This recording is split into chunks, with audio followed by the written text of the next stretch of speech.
Boa noite, companheiras e companheiros, pré-candidatos a vereadores, nosso pré-candidato a prefeito Vanderlei Dourado. É com muita alegria e com muita satisfação que iniciamos essa plenária nesse sábado. Primeiro, parabenizar a Sociedade Esportiva Palmeiras pelo seu título, né? Parabéns. Também parabenizar os corintianos, vice-campeões paulistas de 2020. Isso é muito importante. Só um detalhe muito importante aqui, hoje nossa plenária, as tecnologias elas encurtam as distâncias. Hoje a gente tem a honra, o prazer muito grande de receber a nossa plenária, nosso companheiro Rudá, lá de Belo Horizonte, companheiro aí cruzando a fronteira, né, de um outro estado para participar com a gente aqui, abrilhantando a nossa construção do nosso plano de governo. Nosso plano de governo que já está entrando aí na segunda fase, né? Já estamos chegando na metade, né? Então já tem bastante plenárias que nós fizemos. Isso é muito importante. Eu costumo dizer que toda ideia boa, né, nada se cria, tudo se copia.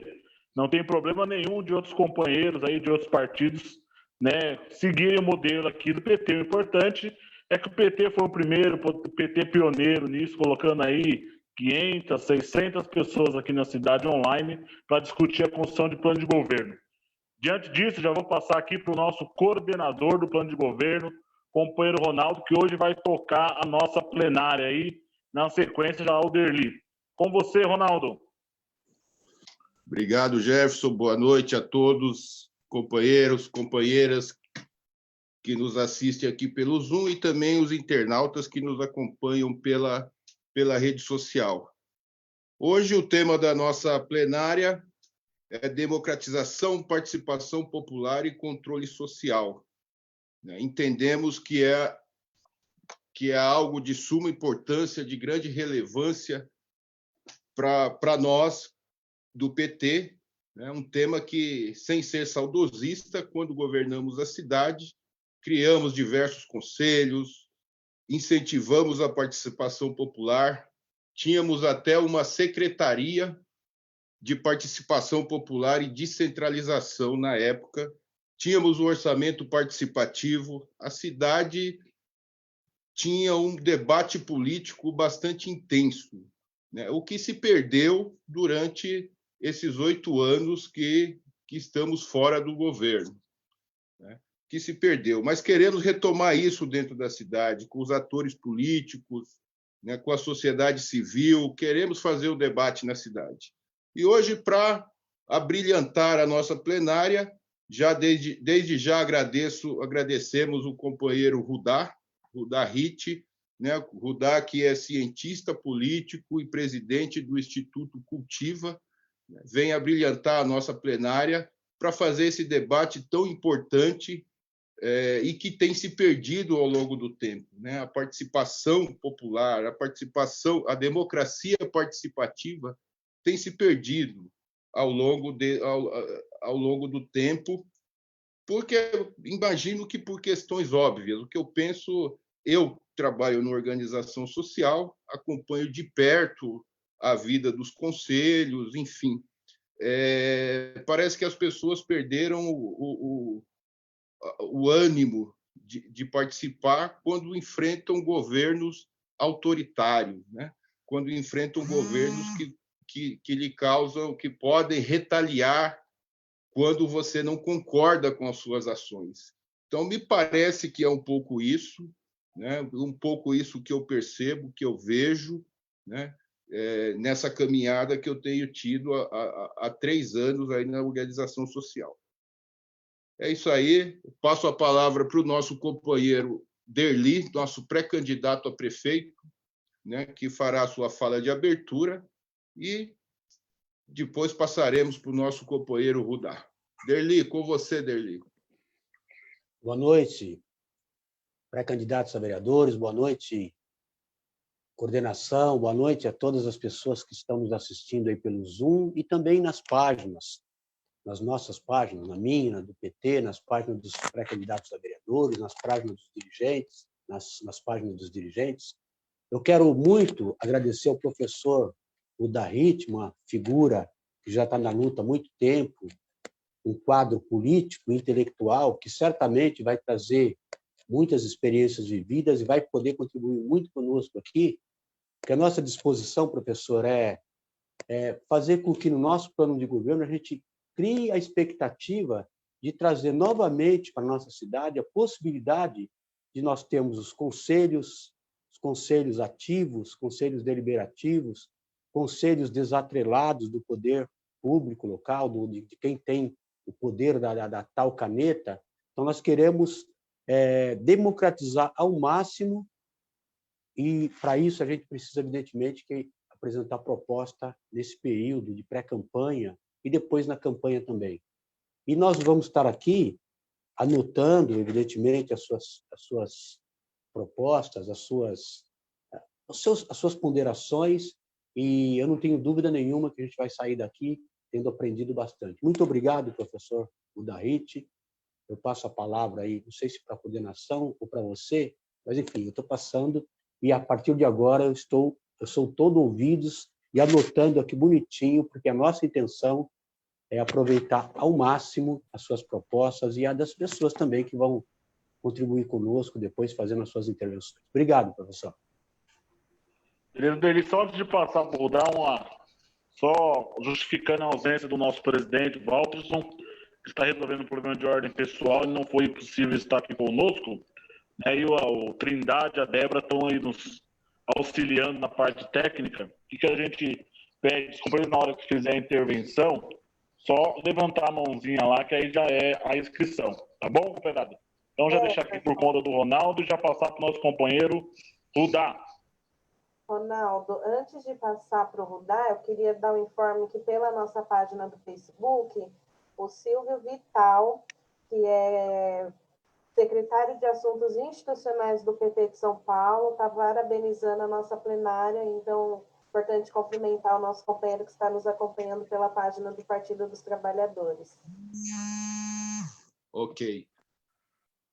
Rudá, fique à vontade, companheiro.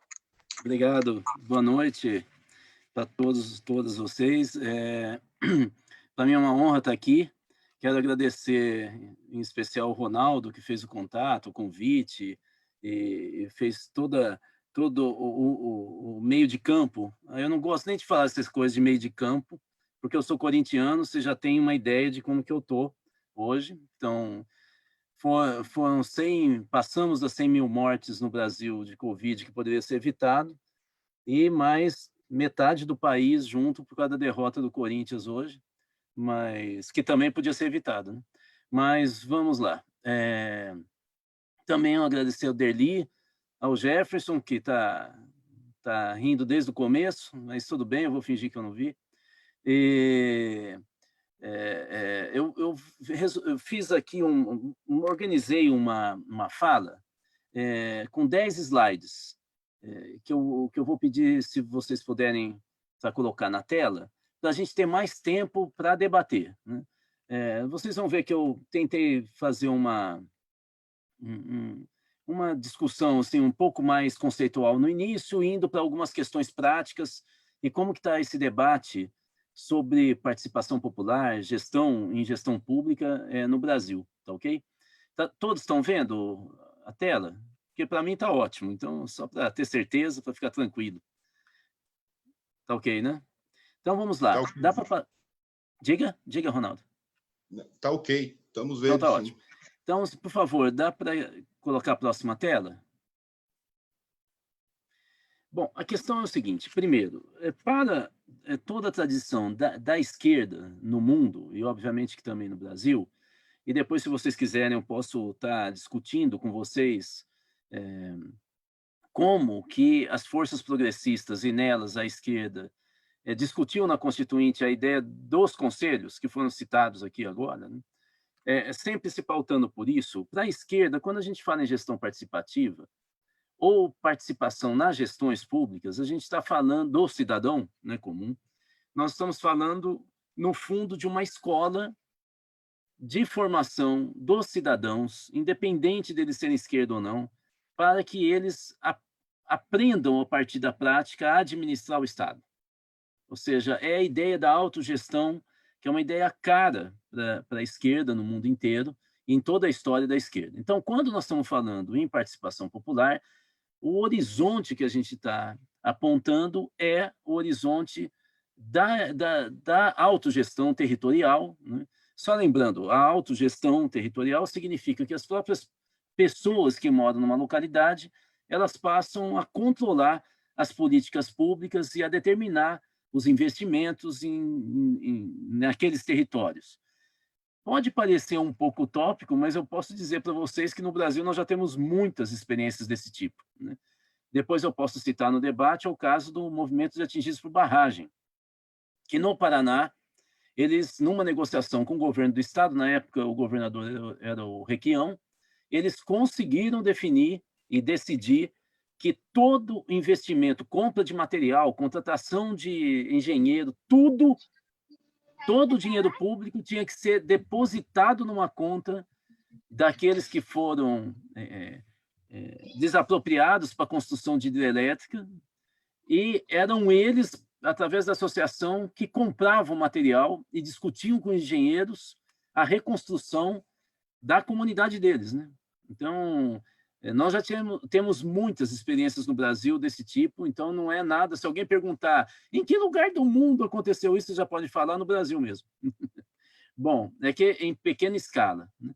Então, ao contrário do que o Banco Mundial fala sobre gestão participativa, é bom que saiba que o Banco Mundial cita conselhos, orçamento participativo como parte das boas práticas mundiais de governo.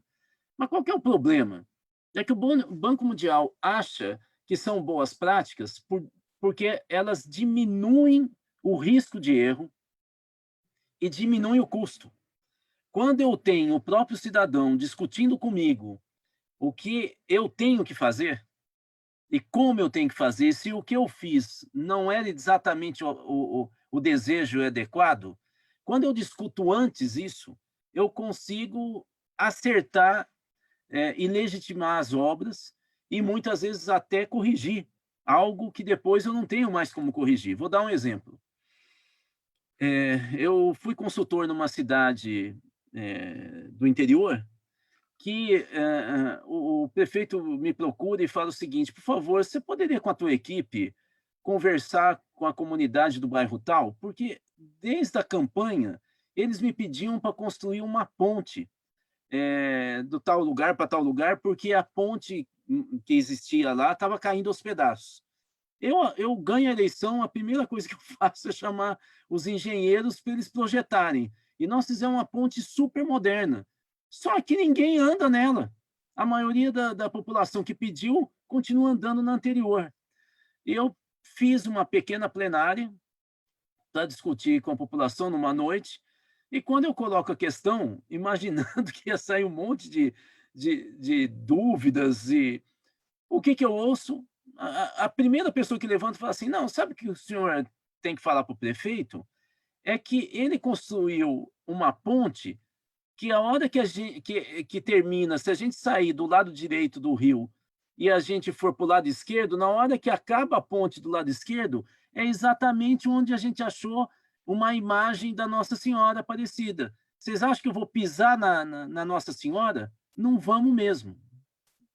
Que eu posso dar para vocês, da minha história de vida como consultor em políticas públicas, muitas experiências como essas, e muitas vezes os gestores achavam que isso era crendice da população, não levava a sério. É uma coisa impressionante, né?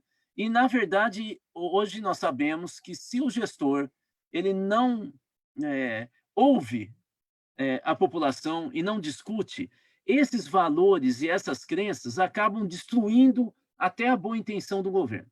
É isso que o Banco Mundial acha, é que são boas práticas. Para quem é de esquerda, não é só uma questão de boa prática, é uma questão de construção de um valor político e de uma cultura política no país em que as pessoas saibam que elas têm direito e que a democracia não se faz só pela eleição, porque você pode eleger um Hitler ou um Bolsonaro, mas a democracia se faz pelo processo de tomada de decisão. Mais importante do que o voto é o cidadão participar da tomada de decisão com o dinheiro público. O que fazer, quando fazer, como fazer. Então, principalmente para a esquerda, não se trata só de boas práticas. Eu estou insistindo nisso porque, infelizmente, nos últimos anos, parte dos partidos de centro-esquerda, de esquerda no Brasil, começaram a assumir o discurso e as ideias liberais, em alguns casos da direita. E aí se perdeu. E é importante a gente recuperar. Não se faz, não se discute participação popular no campo da esquerda porque é uma boa prática, porque se gasta menos. Se discute porque é uma escola de formação para a gestão e a participação dos cidadãos na gestão pública. Eles discutiram o que fazer com o seu dinheiro.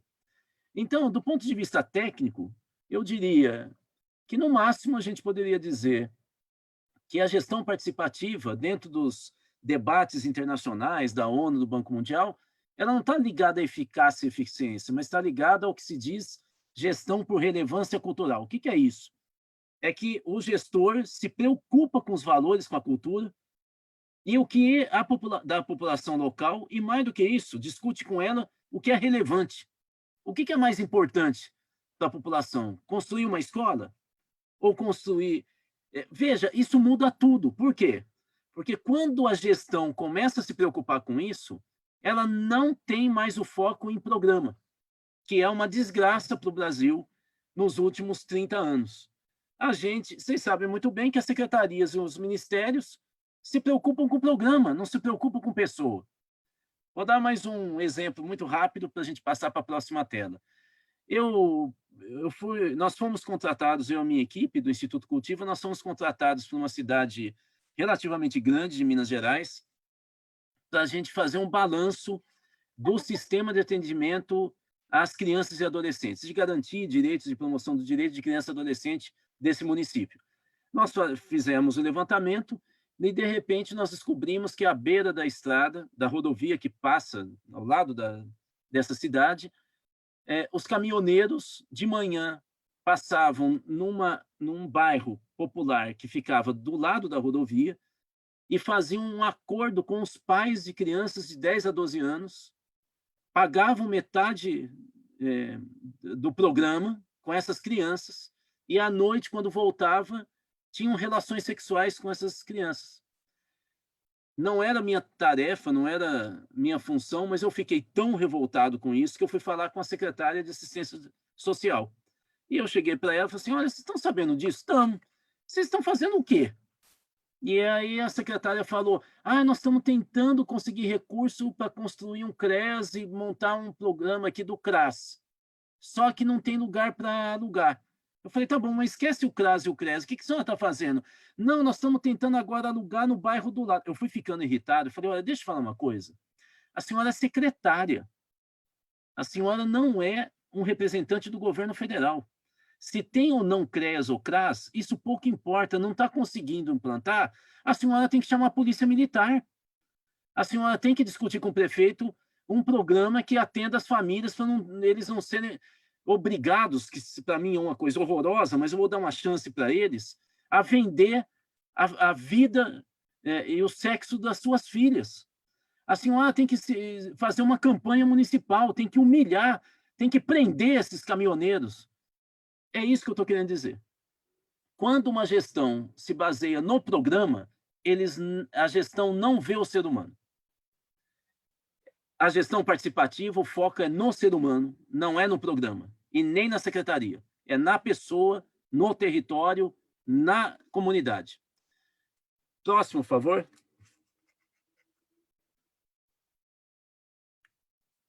Bom, rapidamente, só para a gente... Isso aqui é uma questão meio teórica, eu sou sociólogo, vocês me perdoem.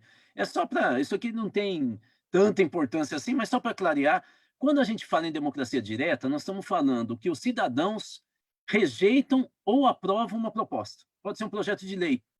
Eles podem, inclusive, em alguns países onde tem essa lei, a gente está tentando passar esse projeto no Congresso Nacional, eles podem, inclusive, derrubar alguém eleito. É o caso dos Estados Unidos, na Califórnia, com a lei chamada Recall, que aqui no Brasil se chamaria revogação do mandato eletivo, né? Há vários projetos de lei na Câmara nesse sentido, né? Então, democracia direta é quando a população, os cidadãos, tomam uma decisão de aprovar uma lei ou uma política ou rejeitar. Isso é democracia direta. E, normalmente em plenário. Democracia semidireta é quando esse tipo de participação se dá de maneira limitada dentro de um governo. Normalmente nós chamamos isso de modelo híbrido. Por quê? Porque pode ser uma consulta. O governante chama a população e fala: eu estou pensando em criar 10 mini postos de gasolina ao longo da avenida e, em troca, a Petrobras vai reformar para a gente todo o saneamento básico da periferia da cidade. O que vocês acham? Damos para eles explorarem e aí tem que ser em regime de comodato por 40 anos. A gente aceita ou não esse acordo? Isso é consulta. Veja que o poder está com aquele que chamou a plenária consulta. Ele é que decide. Mas, de alguma maneira, tem uma participação da população para definir quais são os rumos daquele governo. Conselho de gestão, Conselho da Criança e Adolescente, Conselho de Saúde, também, na teoria, fica nesse campo. Por quê? Porque o conselheiro, mesmo representando a sociedade civil, ele participa junto com representantes do governo. Então, diferente da democracia direta, em que a participação não tem nenhum tipo de negociação e mediação, o cidadão toma a decisão na hora, e a decisão tomada não tem como voltar atrás. O recall nos Estados Unidos derrubou o governador democrata da Califórnia e, imediatamente, 90 dias depois, houve eleição e ganhou o Schwarzenegger. Não sei se vocês vão se lembrar, governador da Califórnia. Não teve recurso. Não tem recurso. No caso da democracia semidireta, há um processo de negociação dentro do Conselho. E ele está no âmbito do Executivo Municipal. Aquilo que é decidido, se os vereadores quiserem derrubar, eles derrubam com um projeto de lei. Porque os conselhos não têm poder legislativo. Eles não fazem lei. Então, isso é o que se chama de democracia semidireta. E, finalmente, a democracia participativa é quando eu participo na decisão direta do governo. Aí não é nem híbrido como conselho. É quando o governo, por exemplo, orçamento participativo. O orçamento participativo é uma política de democracia participativa ou democracia deliberativa. É a participação no executivo. Vamos lembrar, as plenárias de orçamento participativo não garantem o investimento naquelas obras. Elas têm que passar pela Câmara Municipal, porque é vereador que vota o orçamento. O orçamento é lei. E vocês sabem que, na Constituição Federal, há uma determinação que o orçamento tem que passar por um ciclo de 3 fases. A primeira é o plano plurianual, que no primeiro ano de qualquer governo, seja federal, estadual ou municipal, ele tem que apresentar uma proposta geral do que ele vai fazer nos 4 anos. E isso é aprovado na Câmara, no caso do prefeito. Depois, a cada ano, é a Lei de Diretrizes Orçamentárias e depois a Lei Orçamentária Anual, chama LOA. Então, se é lei, quem decide é vereador. Eu estou dizendo isso porque é uma pena, porque muitas vezes lideranças de bairro se esforçam, vão nas plenárias e depois não acontece a obra e vai reclamar com o governante fala, o vereador não aprovou. Aí ele fala, mas eu não fui na plenária, não está decidido. E aí nós temos que explicar que no Brasil é o legislativo local que decide o que se fazer com o dinheiro público no ano seguinte, né? Então, isso é democracia participativa, é quando está no âmbito do governo, não do legislativo. Esse é um dos problemas de qualquer projeto de participação cidadã na gestão pública no Brasil. A gente tem que impor o OP dentro da Câmara. A gente tem que impor que o método que a gente tem de OP no Executivo seja adotado pelos vereadores. Nós temos que criar leis municipais para obrigar que se faça plenária, audiência pública, que se adote o modelo do OP dentro da Câmara, porque senão a gente fica com meia sola. Próximo, por favor. Bom, tem uma autora muito interessante chamada Sheryl Stein, que antes dos anos 70, para vocês terem uma ideia, ela fez ela propôs uma teoria para explicar o que é controle social, o que é gestão participativa. Essa autora ainda é muito citada no mundo inteiro. Ela diz o seguinte: tem um tipo de reunião coletiva que governos às vezes chamam, convocam, que dá a impressão que é a participação, mas não tem nada de participação, que ela chama de manipulação ou terapia. Por exemplo, o prefeito chama uma plenária e fala: gente, eu queria ouvir vocês, mas eu queria também antes explicar. Nós, infelizmente, tivemos uma queda de arrecadação, não conseguimos fazer nada. Aí o vereador tal tentou criar uma CPI, não tinha nada a ver. O que vocês acharam desse CPI? Vocês entenderam? Ele fica enrolando e se defendendo como se ele estivesse na sala de estar da casa dele. Isso não é participação. Isso é política, mas aquela política baixa, de tipo clientelista, que tenta envolver a população parecendo que ela é amigo de quem tem muito mais poder do que quem está na plenária, que é o prefeito. Ou seja, vocês sabem que quando a gente em política fala que uma pessoa é demagoga, a gente está dizendo que ela quer se passar como igual a qualquer cidadão, sendo que ele é que tem a caneta na mão. Ele é que fala se vai aumentar imposto ou não. Então, não é possível que um prefeito diga, ou um vereador, que ele é igualzinho quem o elegeu. Não é mesmo. Ele tem muito mais poder. Além do que, ele ganha um salário que vem do imposto para poder ser prefeito e vereador. Enquanto que o cidadão, se fosse igual, também teria que ganhar um salário. E não ganha, né? Segundo nível. O segundo nível é quando há uma concessão mínima de poder. Mas o processo de deliberar, de definir, de tomar decisão, nunca está na mão do cidadão. Então, aí o prefeito chama, por exemplo, uma consulta no que ele tem que fazer no bairro. Mas quem decide se ele vai levar a sério o que a população falou ou não, não é a população, é ele. E esse é o segundo nível, que está no item 3, 4 e 5 aí no desenho, de participação, que é uma participação mínima. Mas o que a Sherstein chama de participação de fato? São esses níveis 6, 7 e 8. Para não ficar falando de cada um, eu vou pegar e falar o último. O que ela chama de controle cidadão? É quando o governo não apenas discute o que fazer com a população e delibera com a população, numa plenária, por exemplo, ou num conselho, mas até o dinheiro é administrado com os cidadãos. Até o dinheiro. E mais do que isso, a avaliação do resultado também é feita com a população. Isso quebra a estrutura hierárquica de uma secretaria, porque o cidadão vai estar lá dentro discutindo tudo.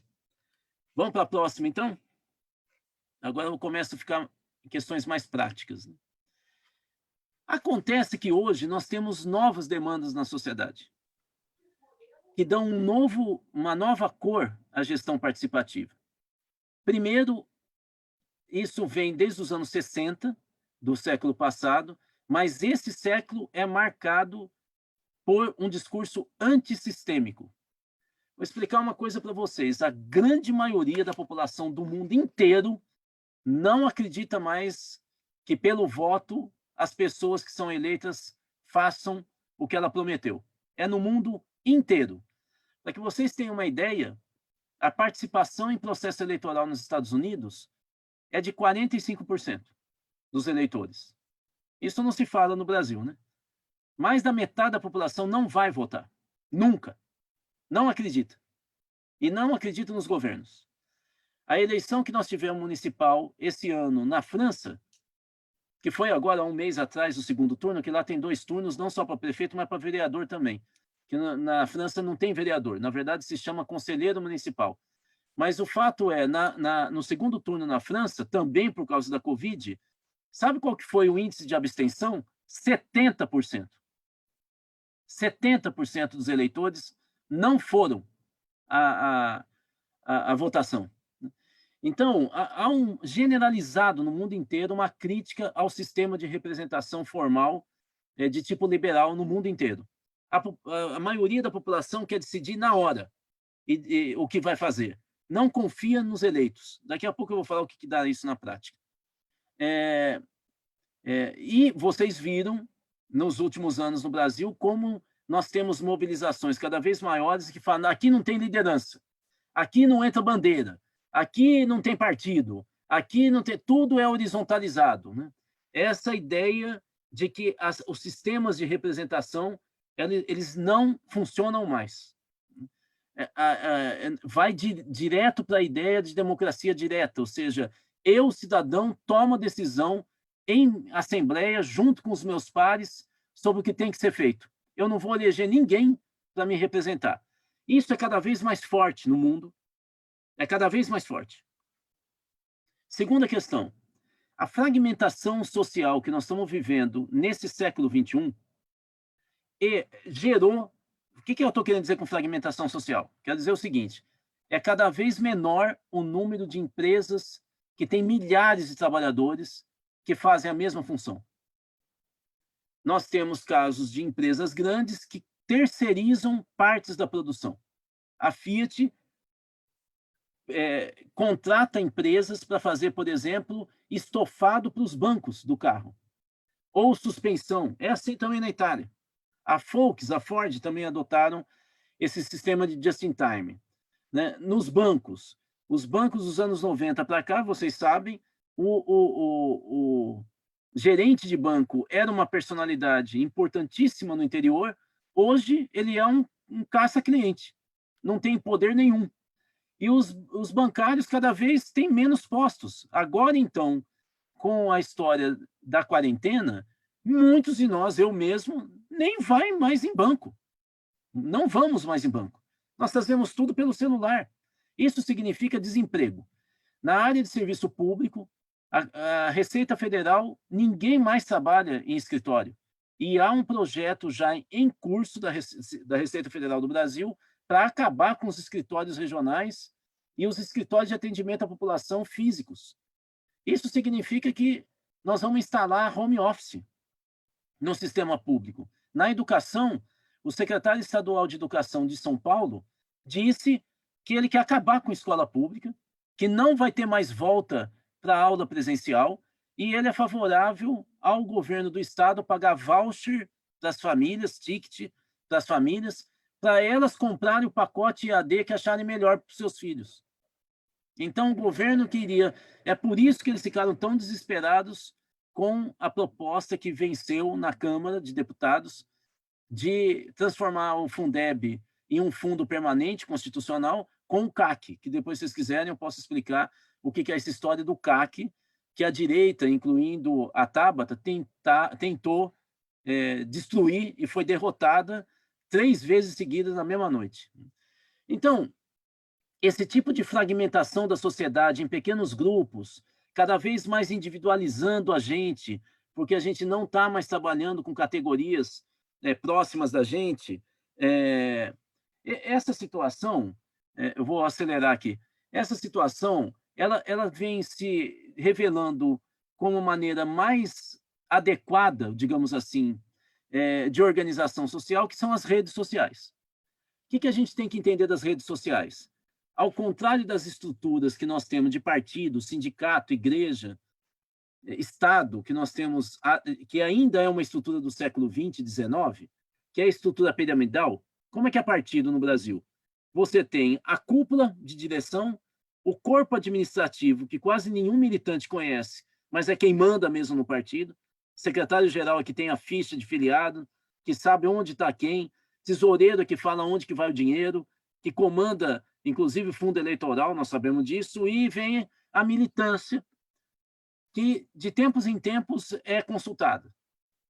O congresso de um partido delibera algo, se o partido for bem organizado, todo mundo, da cúpula até a militância, faz a mesma coisa em função do que foi deliberado. É monolítico, anda junto. Como que são as redes sociais? Essa pessoa aqui participa de um grupo de WhatsApp que está aqui, ó. Uma pessoa que está nesse grupo de WhatsApp participa de outros 4. Percebam, esse aqui fala com esse, mas não fala com esse. Vocês veem que não é monolítico? não é fechado como no modelo do século XX. Ele é radicular, é como se fosse raiz de uma planta. De tal maneira que entre esse aqui e esse aqui tem uma lacuna, não tem uma estrutura fechada. Os americanos chamam isso de estrutura lacunar. Eu acredito que a tendência dos partidos seja essa. Elas não vão ter mais essa direção que tem, e vai ter porta-voz, vai ter... Não, é muito difícil que os partidos não entrem em colapso se continuarem como são. Elas têm que ter ramificações. Interessante que o PT nasceu já prevendo isso. Ele se antecipou com os núcleos de base, os núcleos por categoria, e isso o PT, pouco a pouco, foi, na medida que foi entrando na estrutura de Estado, que é do século XX no Brasil, ele foi perdendo essa capilaridade e foi se transformando num partido de parlamentares. Nem tem a representação social... Eu estou falando do PT porque nós estamos aqui com o encontro do PT, mas eu poderia falar que é PCdoB, ou PSB, ou PSDB, aí vai para a direita, aí a situação ainda é mais clássica dos chefes de partido, né, político. Mas o engraçado é que o PT ele criou uma novidade no Brasil e depois foi caminhando cada vez mais para trás e tendo uma estrutura tradicional. O que na prática vem acontecendo desse tipo de pensamento, de estrutura social, é que as lideranças políticas no Brasil, que ganham uma eleição, elas em 2 anos se arrebentam, perdem o apoio político que eles tinham ganho na eleição. Por quê? Porque a sociedade está tão fragmentada que não consegue mais atender as demandas locais e fica correndo atrás e acaba cobrindo o pé e descobrindo a cabeça.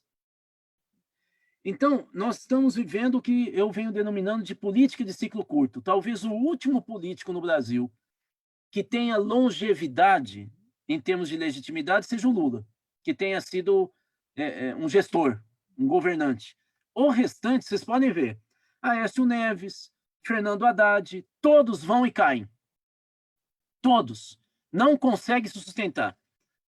O Fernando Haddad tem um problema gravíssimo na cidade de São Paulo. Ele não conseguiu, não é só não se reeleger.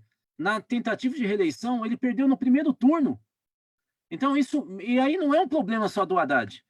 É um problema, por exemplo, do Márcio Lacerda, prefeito de Belo Horizonte. Eu posso citar aqui vários casos de dirigentes que foram governantes e que não conseguiram sustentar por mais de 2 anos. Veja o caso do Bolsonaro.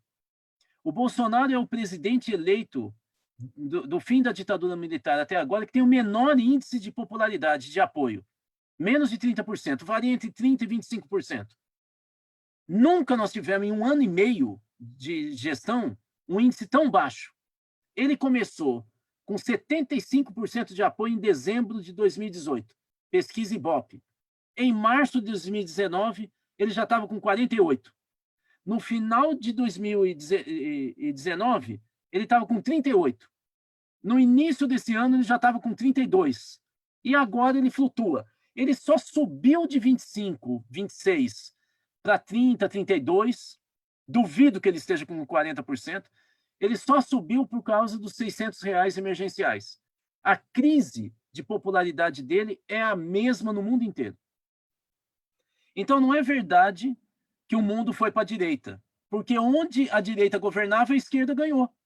Caso de Portugal, caso da Espanha.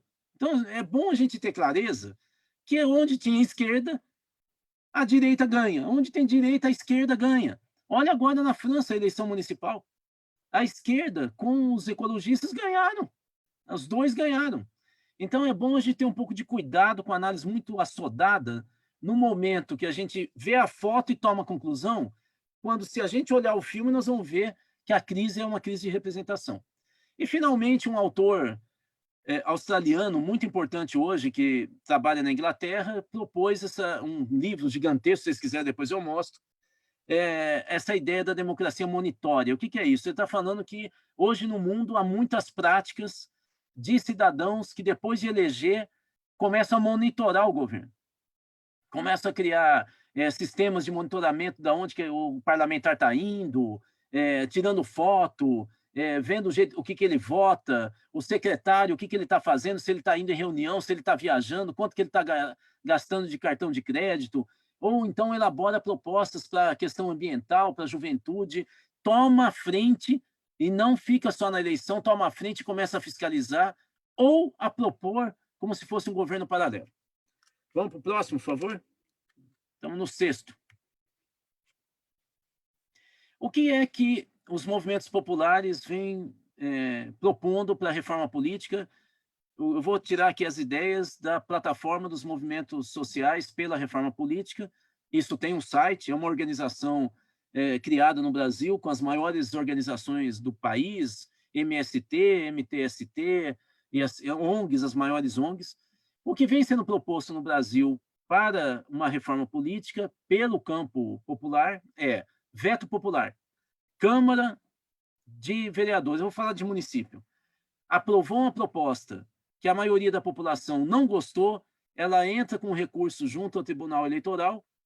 Se tiver 5% dos eleitores do município, tem que voltar, a decisão dos vereadores é cassada. Outra ideia é impedimento de reeleição sucessiva até para parlamentar. Deputado só pode se reeleger uma vez, igual prefeito. Depois, não pode mais se candidatar. É a ideia da alternância de poder. Impedimento, que não está escrito aqui, da família ter mais do que 2 candidatos na mesma eleição para o mesmo cargo, para deputado, vereador, para não criar dinastia. Introdução de Câmara Setorial no Legislativo. O que quer dizer isso? Que na Câmara Municipal tenha um comitê de mulheres, direito das mulheres, um comitê da juventude, e todos os projetos de lei ligados a esses segmentos passam primeiro para o comitê, para depois ir para a votação na Câmara, com o parecer do comitê, com representação direta desses segmentos escolhidos no município. Portugal funciona assim, por exemplo, com a juventude, chama Câmara da Juventude. Recall ou revogação do mandato eletivo. Eu acho que a esquerda no Brasil tinha que lutar contra o impeachment, acabar com essa lei, que é uma lei de chantagem, é uma lei que promove a corrupção, porque quem decide a derrubada do governante é o parlamentar. Ora, isso é uma moeda de chantagem. Se o governante não der para o vereador ou para o deputado estadual ou federais, senadores, ministério, secretaria ou verbo para o bairro, eu pego e ameaço abrir o impeachment. Então, o impeachment não é exatamente colocar o poder nas mãos do cidadão, é colocar na mão do parlamentar, que começa, ao invés de fiscalizar, a chantagear o governo. A proposta mais adequada, do ponto de vista da democracia participativa, é a revogação do mandato eletivo, ou seja, se 5 a 10% da população daquele distrito encaminhar uma proposta para referendar qualquer cargo eletivo que não esteja na metade do mandato cumprindo o que ele prometeu, o Tribunal Eleitoral é obrigado a chamar, não é exatamente uma nova eleição, é só uma confirmação. A pessoa só vai para dizer o governante tal fica ou ele cai.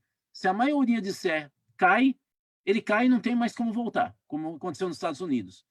Nos Estados Unidos é o seguinte, se a maioria disser fica, aqueles 5, 10% que é apresentar a petição para evitar que vire uma brincadeira, pagam as custas da nova eleição. É descontado direto no imposto de renda de todo mundo. Próximo, por favor. Estamos indo para o final. Então, quando a gente fala de gestão participativa local, o que a gente está falando? Aqui tem alguns princípios. Primeiro, que o Estado vai até o cidadão, não é o cidadão que vai até a secretaria, é o Estado que vai até ele. Vou dar o exemplo das comunidades educadoras, que nós fazemos em Suzano, mas eu vou dar o exemplo do Japão. No Japão, a Guarda Municipal Metropolitana, por exemplo, de Osaka, criou um programa chamado Koban, K-O-B-A-N, Koban. O que é o Koban? Os guardas municipais não usam armas, é proibido usar arma, e cada guarda é responsável pela visita mensal de 150 famílias que moram naquela jurisdição de cada Koban, no distrito, e que ele tem que ouvir, conversar e registrar as situações daquela família. Então, cada policial sai do escritório chamado Coban, todos de bicicleta, e vão até a casa. Eles têm uma programação semanal. Que casas que eu vou visitar? Bate palma, entra na casa, toma um chá e conversa. Conversa. Como é que está a vida de vocês? E o seu neto, como é que está? Volta para o Coban, registra tudo num sistema de computador e com ele se faz o que eles chamam na polícia de inteligência policial. Eles se antecipam a problemas de tensão social, formação de gangues e assim por diante.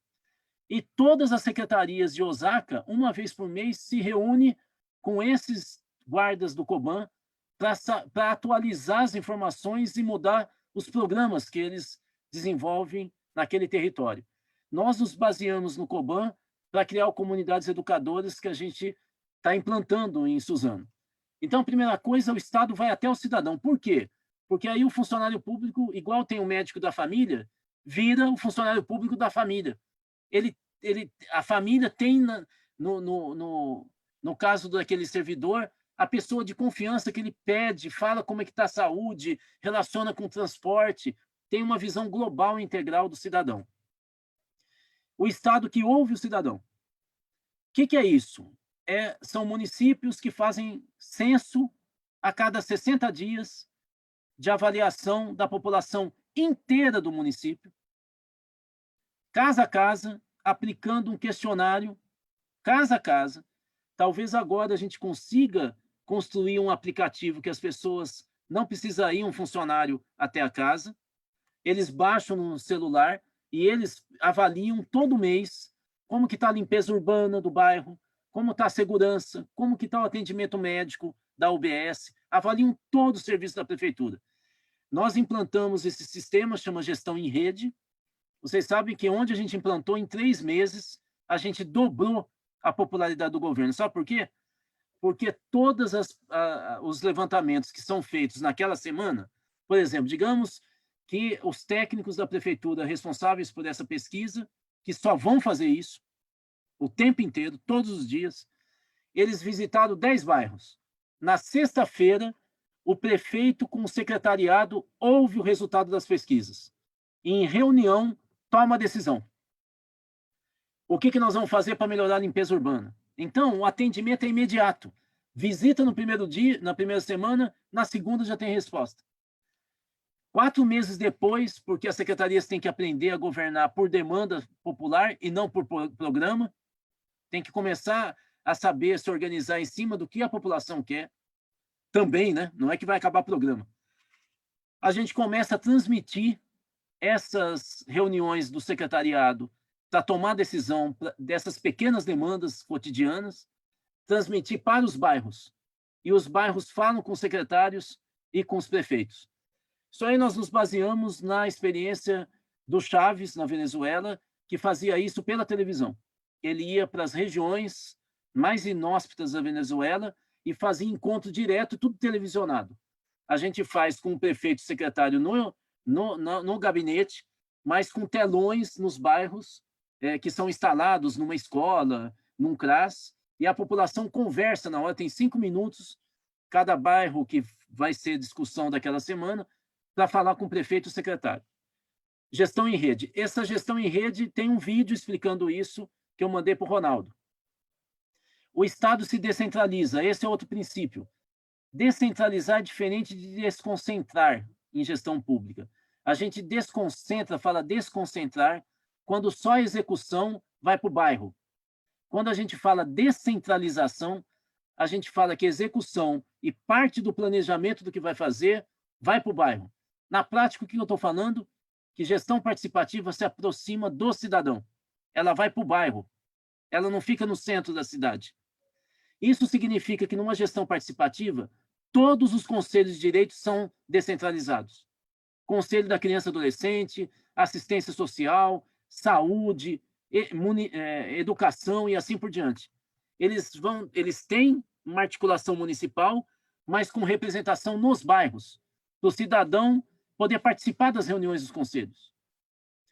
30 minutos, tá ok. Tá ok.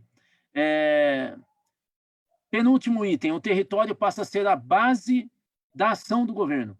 Então, não é mais só os programas que definem a ação do governo, mas é a discussão no território. E, finalmente, a tomada de decisão não é mais só do prefeito, do secretário, também é nas comunidades. Mais um, eu estou terminando, viu? Acho que são só mais 2 slides. Proposta concreta para vocês, que estão num processo de formulação do programa. Primeiro, pense em um orçamento descentralizado por bairro. A população precisa saber quanto de dinheiro vai para o bairro. Não é só obra, é dinheiro mesmo. Quanto que vai, para eu poder fiscalizar. Comecem a pensar programas integrados, juntando orçamento por bairro. Eu vou explicar daqui a pouquinho como que se dá isso na prática.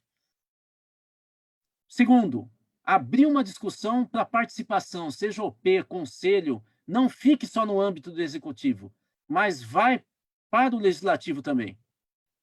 Terceiro, investir no capital social. O que é capital social? Significa o grau de autonomia e de confiança que a população de um território tem nela mesma, para poder tomar iniciativa e não ficar dependendo só dos políticos profissionais. Último, investir em redes solidárias. No meio da eleição, agora, desse ano, nós vamos ter a maior catástrofe social da história da República Brasileira. Segundo o DIEESE, nós já temos 70 milhões de brasileiros, 1/3 de toda a população brasileira, que ou perdeu o trabalho ou baixou a renda. No Brasil. Boletim número 15, de 10 dias atrás, do DIEESE. 70%. A projeção é que até outubro, novembro, já será metade da população brasileira. Metade, 100 milhões. Vocês acham que vai ser tranquila a eleição? Vai ser uma guerra. Vocês vão ser procurados para pagar comida, conta de luz. Não tenho dúvida. A população vai estar desesperada. Nós temos que começar a fazer ação solidária agora. A porta de entrada para a política de esquerda, nesse momento no Brasil, é a solidariedade. É a solidariedade. Não é o impeachment. É a solidariedade. É aí que nós vamos ganhar os corações e mentes. Se a gente tiver um projeto que articule uma política municipal pós-pandemia, por exemplo, como é que nós vamos atender as crianças nas escolas municipais? Quando elas voltarem com o pai tendo perdido emprego, a mãe perdido renda, a avó morrido. Qual é o programa que nós vamos desenvolver nas escolas? Qual é o programa de assistência social? Suzano tem poucos programas e equipamentos na área de social. Por exemplo, tem pouquíssimos centros de convivência social. O PT tem que ampliar o número de centros de convivência. Nós temos poucos CRAS, 5 coordenadorias em Suzano. Então, assim, é preciso pensar que no pós-pandemia e no meio da eleição, em outubro, em novembro, nós vamos estar numa calamidade social, porque já vai ter começado a cair o número de mortes e infectados, mas vai explodir o número de desempregados e pobres no Brasil. Próximo, por favor. São os 2 últimos. Aqui, os 2 últimos é só para explicar o projeto de Medellín. Eu mandei para vocês o PowerPoint com fotos e maquetes completo. Eu só vou mostrar essa maquete e 2 fotos. Isso aqui é o seguinte, Medellín, vocês se lembram, era a cidade da Colômbia, né? É a cidade da violência e do tráfico, né? Pablo Escobar e tal. Em 30 anos, eu não sei se vocês sabem, virou a cidade mais premiada do mundo como exemplo de gestão. Sabe o que eles decidiram? Decidiram o seguinte, que em primeiro lugar, que o contrário de insegurança em gestão pública não é segurança. O contrário de insegurança é convivência. Para isso, eles decidiram fazer investimento nos bairros que tivessem o maior índice de violência, o maior índice de crianças e o maior índice de pobreza. Violência, criança, pobreza, os bairros são esse, eles construíram equipamento como esse que vocês estão vendo na maquete. Gigantesco, de primeiro mundo. Vou mostrar o próximo, por favor. Vou mostrar por dentro. É isso aí, ó, nos bairros mais pobres, eles têm uma sala... Vocês não acreditam o tamanho desses equipamentos. Tem uma sala de leitura assim, ó, super moderna. Olha do lado, piscina, nos mais pobres. Vocês se lembram daquela história de escada rolante que o Brizola falava que ia pôr nas favelas do Rio? Pois lá tem. Virou atração turística. Sabe o que mais que eles fizeram em Medellín? Como é uma cidade muito montanhosa, e nas montanhas estão as favelas, eles criaram teleférico do centro dos bairros pobres até a favela. Virou um grande centro turístico. Agora, turistas de outros países fazem esse percurso. Conclusão, na base do teleférico e lá em cima, tem comércio de alimento, comércio de artesanato e assim por diante. O último, por favor. Eu nem sei se tem mais. Acabou? Acabou. É isso, gente. Eu sei que eu estourei, mas é que eu queria dar um panorama geral. Estou à disposição de vocês. Obrigado. Obrigada, Ronaldo. Obrigado, Rudá. Débora, você consegue controlar aí quem está levantando, quem pediu intervenção, né? Sim, eu consigo. Só pedir para as pessoas já levantarem as mãozinhas, e a gente precisa hoje seguir com mais rigor o tempo. A gente está com o tempo mais apertado da plenária, então 3 minutos de fala para cada um. O Reginaldo tinha levantado a mãozinha e ele caiu. Então, Reginaldo, pode levantar a mãozinha novamente, tá? Primeira inscrita é a Cida.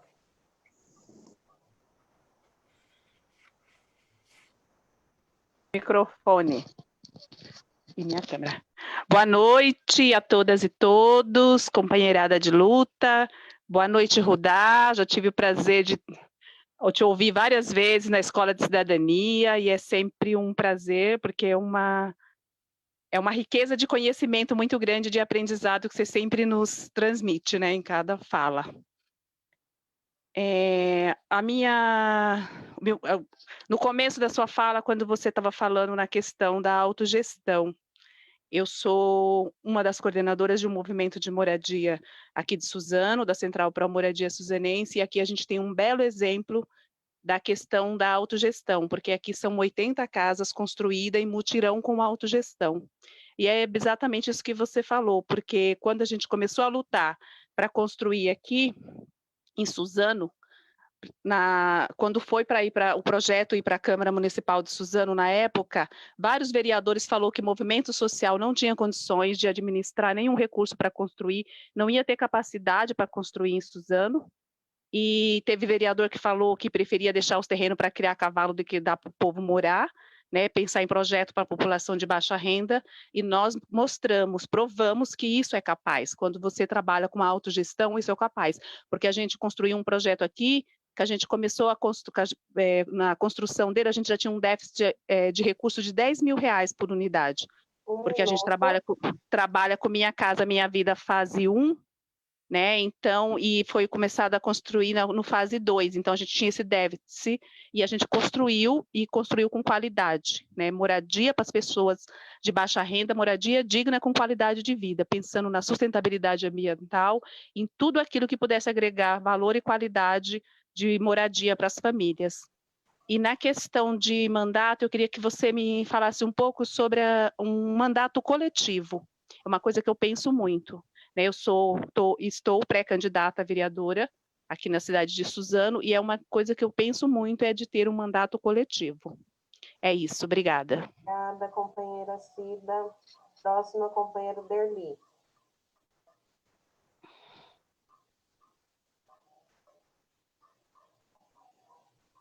Oi, agora sim, né? Rudá, eu fui eu fui vereador, eu tive o prazer também de fazer um curso lá com o professor Fábio Comparato, que deve ser seu amigo. E lá eu acabei discutindo muito essa coisa de democracia direta também. Eu fui vereador aqui em Suzano por 2 mandatos. Na minha convivência, eu fui vereador de situação e fui vereador de oposição. Lamentavelmente, a Câmara Municipal, os vereadores não se apropriam do orçamento da cidade. Primeiro que não participam na discussão dele. Quando o orçamento vai para a Câmara Municipal para ser votado, os vereadores, boa parte, a maioria dos vereadores, sem medo de errar, não tem o menor conhecimento, porque não se interessou em aprender. Porque não é tão simples assim também você discutir orçamento daquela forma técnica. Mas os vereadores não se atêm ao orçamento e, consequentemente, não faz propostas diferenciadas daquela proposta que vai do governo, do executivo. Eles preferem, e aí não estou falando de todo mundo, mas é a grande maioria, eles preferem viver de pedir favor para o prefeito, pedir emprego.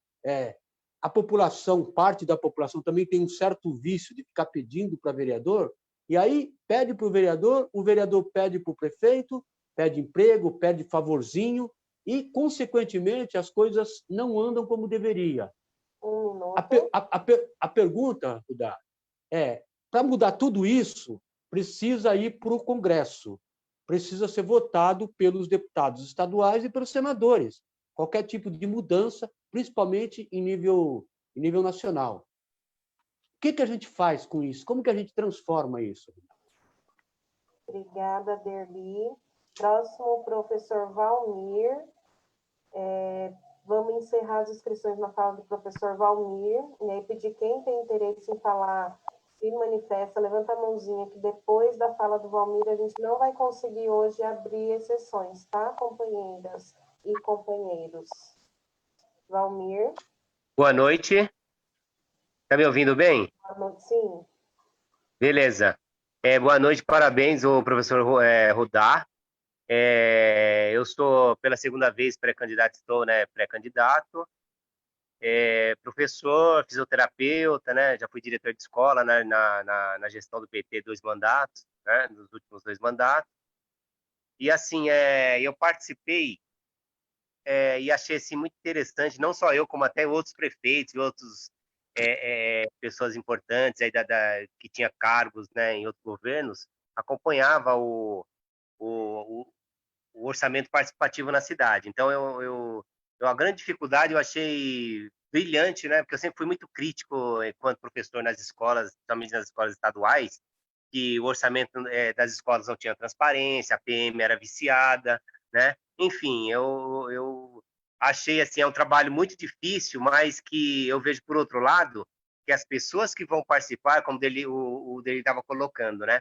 O próprio vereador e o próprio pessoa que ocupa aquele cargo, ele não conhece, e às vezes quando ele encontra alguma dificuldade, ele prefere sair fora, né, e não participar, né? Eu acho assim, o grande desafio aí é essa formação, né, que nós tínhamos naquele momento, que nós passávamos todos de várias universidades, faculdade, né, qualificado para dar essa formação, para explicar o que era o orçamento da cidade, o que era uma arrecadação, né, o que nós iríamos fazer, né, naquele bairro, né?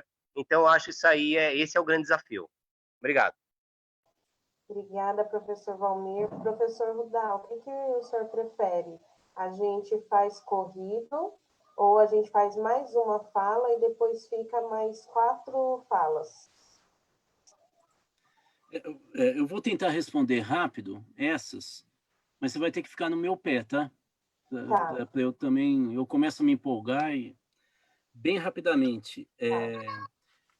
Cida, onde tem controle social da população beneficiária sobre o programa, é minha tese de doutorado, tá? Nós temos uma queda de 25% do custo. Toda vez que a população que é beneficiada pega o dinheiro e controla, e o Ministério Público pode ficar em cima, isso não é um problema, de não ter controle, pode ter controle externo. O custo cai 25% em média, né? Então, isso é muito importante a gente entender. Essa foi uma das divergências que eu tive com alguns ministros do governo Lula, porque eu insistia que a gente tinha que fazer isso no Brasil inteiro, né? É o caso, por exemplo, do Bolsa Família, né?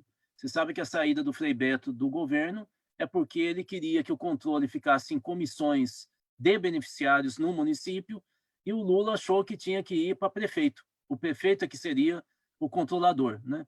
Bom, é uma decisão política, eu não vou dizer que é uma decisão burra, não é uma decisão inteligente, mas aí tem uma perspectiva de país, né?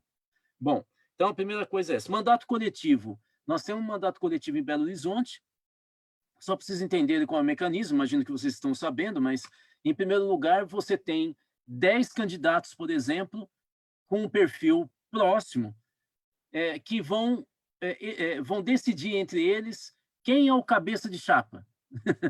O mandato coletivo começa na campanha, ou seja, um deles ou uma delas, no caso de Belo Horizonte, usava o número e era o candidato oficial. O restante fazia material com o nome próprio, mas com o número dela, e era um acordo. Ou seja, você quer votar em mim? Vota no número tal, e aí, quando se elegeu, a Áurea Carolina, do PSOL, ganhou a eleição, assim, foi a mais votada, 17 mil votos, se não me engano, em Belo Horizonte, na última eleição, na última eleição, ela teve 17 mil votos, acho que é isso, ela foi eleita, e aí o que aconteceu? As outras 9 candidatas da campanha do mandato coletivo entraram na assessoria. Então, essa é a ideia do mandato coletivo. A ideia, e os assessores, inclusive contratados com dinheiro, passaram a ser assessores do bloco geral. O que quer dizer isso? Como depois eles elegeram, acho que na mesma eleição, elegeram mais que uma vereadora do mesmo grupo, que se chamava Muitas. Esse é o problema dos mandatos coletivos e das campanhas coletivas. É que elas passam a ter mais poder do que a direção dos partidos. Então, eles chamavam Muitas, era um agrupamento de mulheres feministas negras que vieram do hip-hop. Então, acho que foram 2 vereadoras naquele período que se elegeram.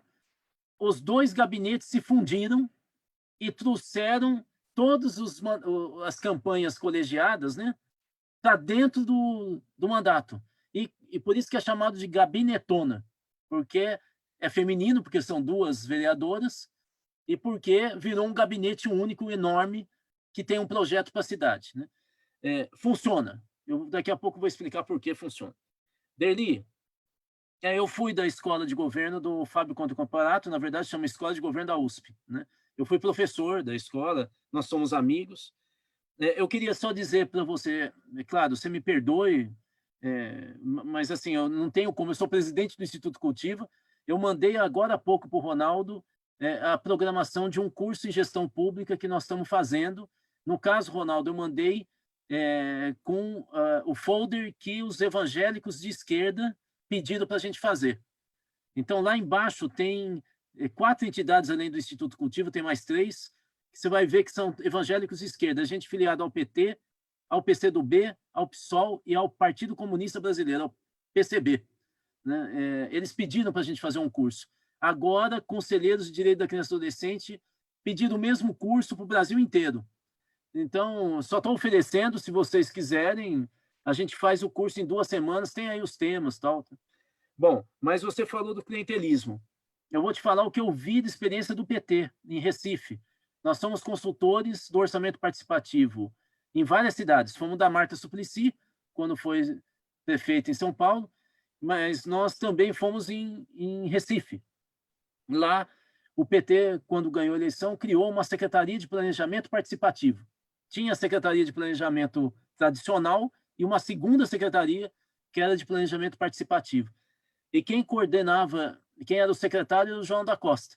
E o João, ele fazia uma coisa, vou dar um exemplo bem rápido aqui, de um exemplo do que ele fazia, que eu ficava impressionado.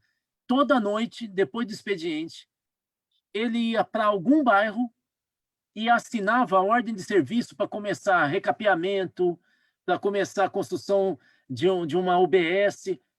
num ato público no bairro. Era uma coisa muito interessante.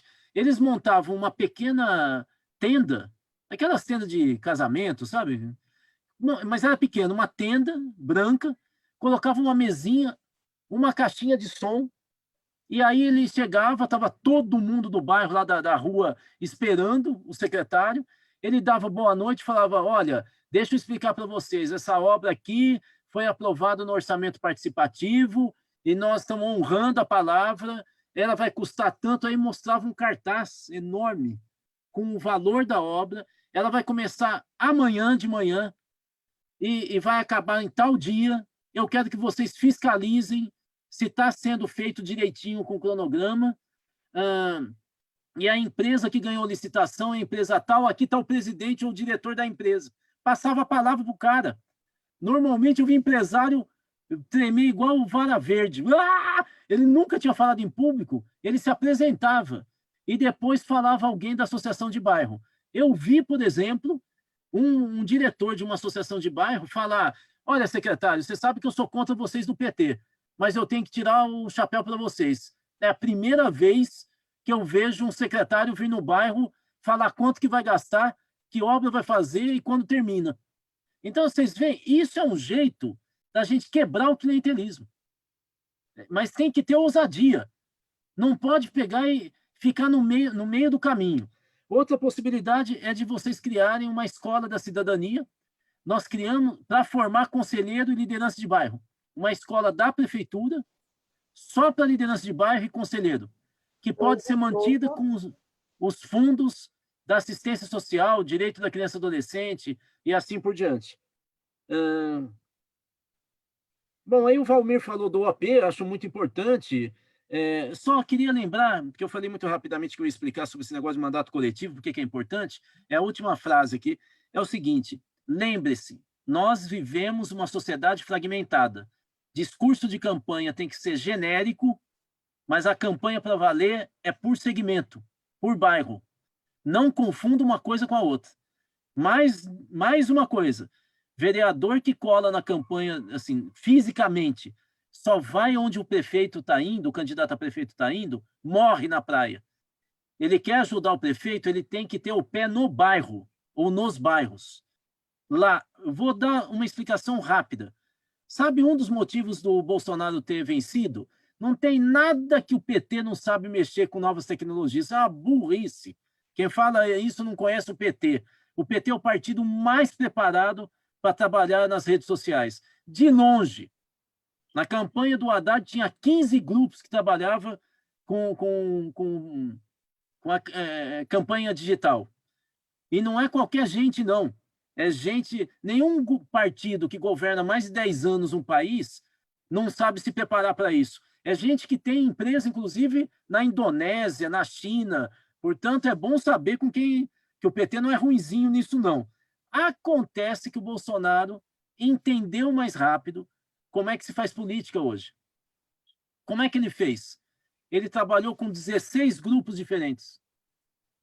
Se vocês quiserem, eu mando pesquisa que mostra os 16. Só para dar uma ideia. Ele trabalhou com um grupo de velhinhas carolas, super conservadoras. Mas trabalhou também com um grupo de hacker, de 15 a 22 anos.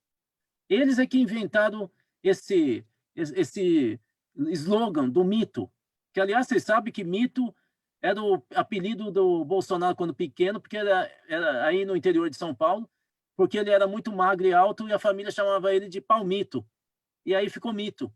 O mito é de Palmito. E ele, por exemplo, trabalhava em outro grupo como o do Felipe Neto, influencers. Pois bem, ele nunca deixou um grupo estar junto com outro. Nunca. Porque se ele juntasse hacker com as velhinhas, eles se matavam.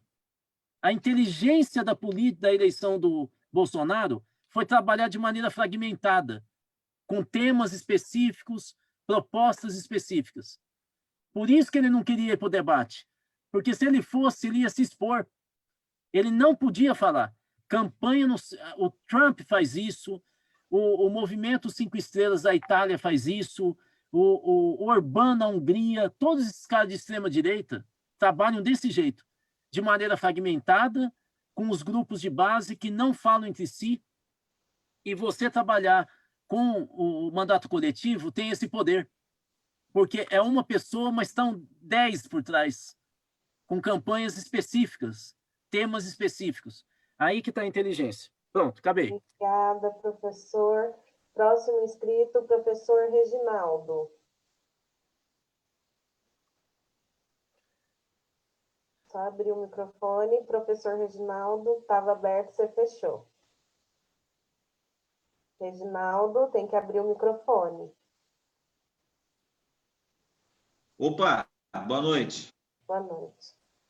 Pessoal, é o seguinte, Rudá, eu gostaria de ter pelo menos 10 minutos para falar, mas só tenho 3, então tem que ser muito rápido, prático, pragmático, objetivo, sem, sabe? Boa noite a todos. E pronto, e vamos tentar entrar aqui no assunto. Nós governamos a cidade de Suzano, né, por 2 mandatos. E aí tem uma coisa que me chama a atenção quando você fala do mandato popular, de discutir isso de forma muito democrática, orçamento participativo, que tudo isso nós fizemos na cidade de Suzano. O que me chama a atenção, na verdade, eu espero que a maioria das pessoas estejam nos assistindo, é justamente porque nós regulamentamos em Suzano o transporte público e o transporte alternativo, que na época era por táxi, né? Os taxistas pegavam carros particulares, Fusca, uma Brasília, um Gol, um Passat, e botava para rodar fazendo as linhas aqui em Suzano. Regulamentamos isso. O que me chama a atenção é o seguinte, sabendo que fizemos, olha, acho que o melhor governo da história da cidade de Suzano. O que me chama a atenção é que na hora de fazer a disputa eleitoral, o pessoal do transporte, aí desse segmento específico, alternativo, né, complementar, se debandou para a direita, está fazendo uma coisa dessa. Eu não consigo entender, Rudá, eu não consigo aceitar isso. Na época, o Derli, nosso companheiro aí da prefeito, eu venho falando isso para as pessoas que eu venho conversando, né? E o Derli fez o melhor mandato, né, de 2012 a 2016. Né? Achei uma injustiça, inclusive, na não reeleição do Derli enquanto vereador e pelo mandato que ele fez, pela atuação que ele fez na cidade. Parece que o pessoal não gosta de pessoas sérias, essa que é a verdade, estão fazendo politicagem.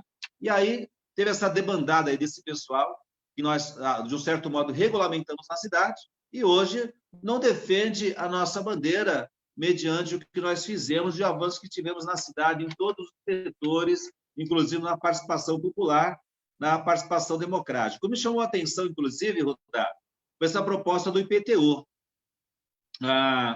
Eu venho falando com algumas pessoas, eu moro num bairro há 40 anos, é Vila Maluf e Parque Maria Helena. Eu sempre morei nesses 2 bairros aqui em Suzano há 40 anos. E quando você fala da questão aí do IPTU, do orçamento, outro dia, fazendo um exercício com os moradores, eu falei, gente, se juntar o Maria Helena, Parque Maria Helena, Vila Maluf e o Maria de Margem, vamos colocar por baixo 5.000 famílias. Se cada uma, né, contribuir com R$1.000 por ano aí de IPTU, são 20 milhões. Qual é o retorno que temos para o nosso bairro? Praticamente nada, entendeu? Mediante o retorno do IPTU. Estou falando só do IPTU. Se eu for falar de outras taxas, né, outros tipos de impostos, CMS e tudo mais, dá muito mais. Mas só de IPTU por baixo, em 4 anos de mandato, são 20 milhões. Então, Rudá, eu fico indignado quando vejo algumas pessoas, né, os puxa-sacos aí do prefeito, falando, aí, prefeito, bacana, que legal, melhor prefeito de Suzano. Gente, qual foi? Aí eu pergunto aqui rapidamente, qual foi o retorno que tivemos em 4 anos dessa gestão, da anterior gestão também, em termos de benefício para o nosso bairro, Parque Maria Helena e Vila Maluf, mediante os impostos que são cobrados, que pagamos. Vou falar só do IPTU, 20 milhões de IPTU, 20 milhões em 4 anos de gestão. Não tivemos praticamente nada de retorno. Tivemos aqui a pintura da UBS do Parque Maria Helena, gastou R$200 mil, quer dizer, pintaram aqui a ciclovia e acabou. Trocaram algumas luminárias queimadas, que é dever da administração, e acabou. Não tem médico, não tem remédio, como é que fala? A média e alta complexidade na cidade, na área da saúde. É muito comprometedora, inclusive aqui na UBS do Parque Maria Helena.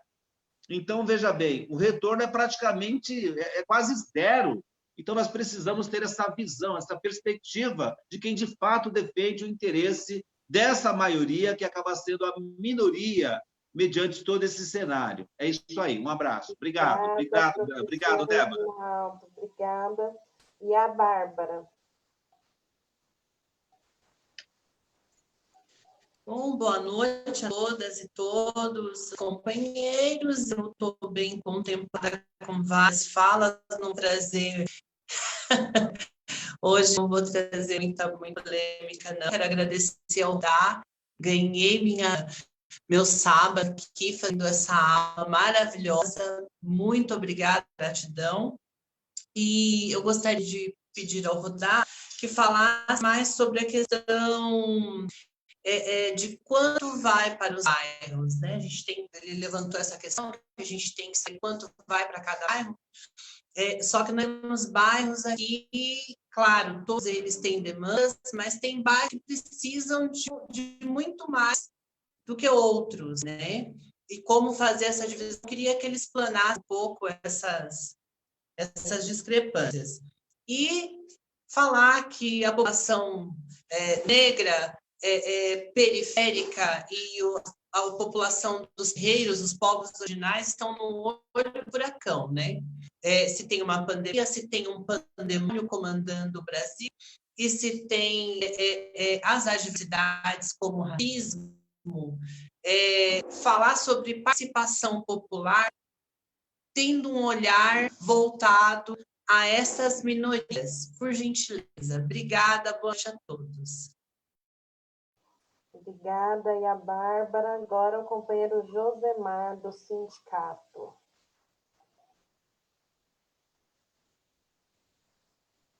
Legal, boa noite a todos.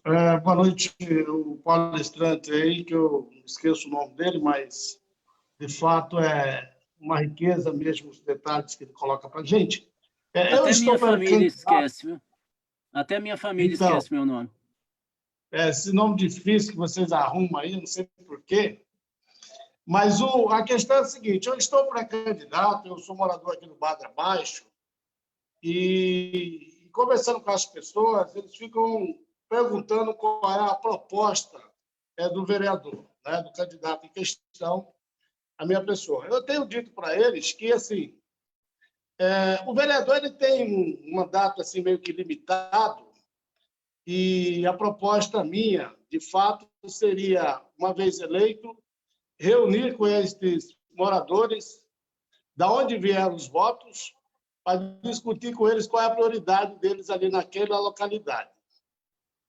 Eu estou há 6 anos aqui na cidade de Suzano, mas eu vivo aqui trabalhando há mais de 20 anos, rodando para um lado e para o outro. Então, eu tenho pensado em fazer um trabalho desta forma, né? Elegendo, buscar esses apoiadores que estão surgindo em vários bairros da cidade e fazer um debate local para ver qual é a prioridade. Queria saber o que o senhor acha disso.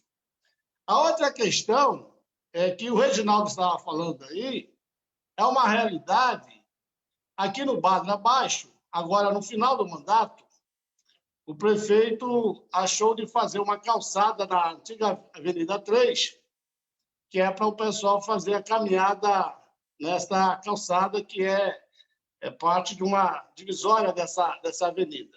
A única obra que saiu aqui. A outra obra, ele arranhou o asfalto aqui para fazer um recapeamento, mas nesse recapeamento que ele fez, nem as costelas que tinha no asfalto conseguiu tirar. Acho que foi mais para arrumar um fundo de campanha, né? Então, nós estamos aqui no Badra, e aí vai até para o bairro do companheiro aí, o companheiro professor aí. Nós temos um problema de enchente. E esse problema passa pela questão da retirada desse entulho que está dentro do rio Tietê. Não é uma questão de prefeitura. Eu tenho dito para eles que, mesmo não sendo uma obra da alçada de prefeitura, a gente, ganhando as eleições, enquanto vereador, é articular com deputados e o prefeito em questão eleito para pressionar esse governo do Estado, que há mais de 20 anos prometeu, inclusive, fazer o desassoreamento desse rio Tietê e até então não fez. Então, a gente tem um problema com enchente, que vai daqui até o Parque Maria Helena, né? Salvo outros bairros que eu não conheço aí, que tem esse problema de enchente aí. E a proposta é fazer um trabalho assim, baseado naquilo que eu tenho de experiência, que é a questão sindical. Reúne o povo, tira a pauta e manda para a Câmara, para fazer as obras necessárias nos bairros. Acha adequado isso, professor? É esta a questão minha. Obrigado aí. Obrigada, Josemar. Próximo, Gutenberg, professor Guto. Boa noite. Abrindo minha câmera aqui, meu microfone. Hoje eu estou sem internet, né?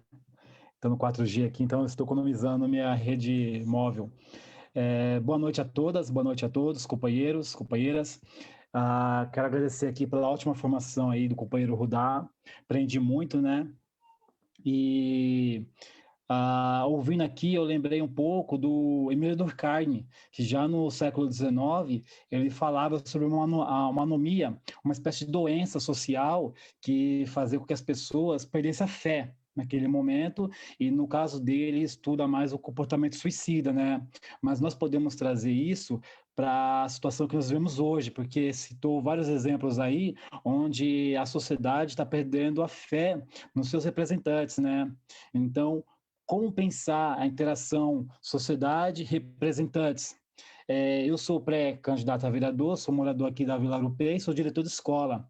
E uma pena que essa formação aqui não veio antes, né? Porque essa semana a gente fez uma discussão muito boa na escola sobre gestão democrática, sobre os recursos que estão presentes na escola.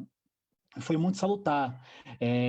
Graças a Deus, eu tenho um ótimo grupo de professores, funcionários, alunos, que nos ajuda lá, pais, né? Que nos ajuda a pensar o orçamento da escola e investir isso naquilo que é mais interessante para a comunidade escolar e para a aprendizagem dos alunos. E a cidade, ela acaba sendo isso, né? Porque você tem um orçamento, na verdade, maior, mas a ideia dos conselhos, a participação de todos, né?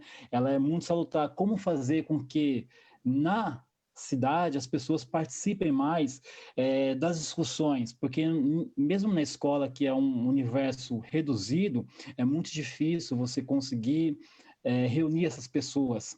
Conseguir agora uma boa formação, explicamos lá o papel do conselho, o papel da PM, do conselho fiscal, do diretor executivo, enfim.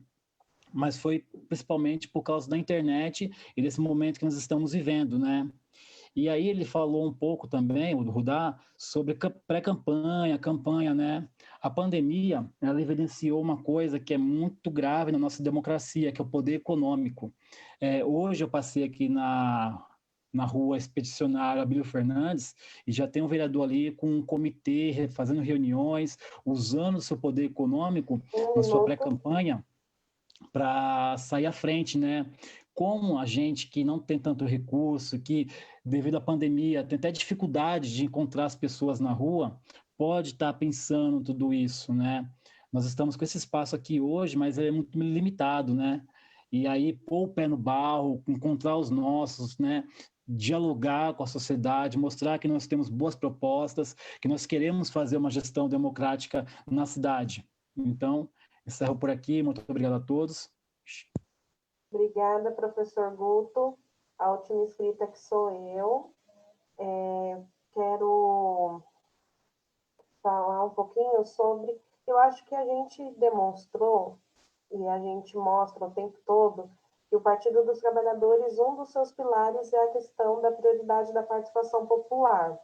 E aí, com essa explanação do professor Rudá, fica evidente que a gente tem bastante coisa para avançar, né? E tem muita coisa nova vindo e acontecendo que a gente precisa trazer para a cidade de Suzano, especificadamente.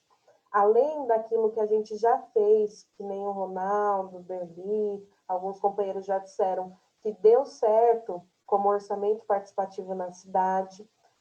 A gente tinha como regra as conferências municipais, que são fundamentais, e eu acho que tem que ser prioridade do nosso governo, que as conferências aconteçam, que a gente tem que priorizar os conselhos municipais de uma forma onde a sociedade ali seja presente, que ele tenha autonomia, que seja deliberativo, né? Porque o Conselho Municipal ele não pode estar a serviço da Secretaria ou da Prefeitura, né? Ele precisa estar ali para ajudar a fiscalizar, a ajudar a tocar a questão política, a ter o diálogo com o público, de qualquer que seja, mas eu quero dizer também que eu acho que tem que ser prioridade. A gente conseguiu fazer na nosso último governo de orçamento participativo, a gente fez o primeiro orçamento participativo jovem. Na época eu fui eleita a primeira delegada jovem aqui na cidade, em 2018. Então, acho que é uma coisa que a gente tem que fazer. A gente teve mais de 400 jovens ali discutindo o orçamento da cidade, fazendo formação. É um momento histórico e é um momento importante também para a cidade, na garantia da participação popular, mas eu acho que a gente também precisa pegar essas questões que o professor Rudá trouxe e trazer para a gente falar dessa questão da democratização, e eu acho que a gente conversou bastante já sobre essa questão da transparência, e transparência se faz no diálogo direto com a população e com a participação popular. Então, acho que é um pouco disso que eu queria falar, e dizer que eu não tenho dúvida que o PT estando na prefeitura, o Derli sendo nosso prefeito, a participação popular será uma das prioridades do governo para a gente conseguir governar de forma participativa e popular. Professor Rudá. Bom, agora as questões dão um mergulho, né, mais para questões bem práticas, né? Primeira coisa, o que eu posso falar, talvez, Débora, né? O que eu posso falar, Débora, é o seguinte: eu acho que o PT perdeu a marca. Quando o PT ia para a campanha, nos anos 80 e 90, falava que o jeito de governar do PT era um modo petista de governar.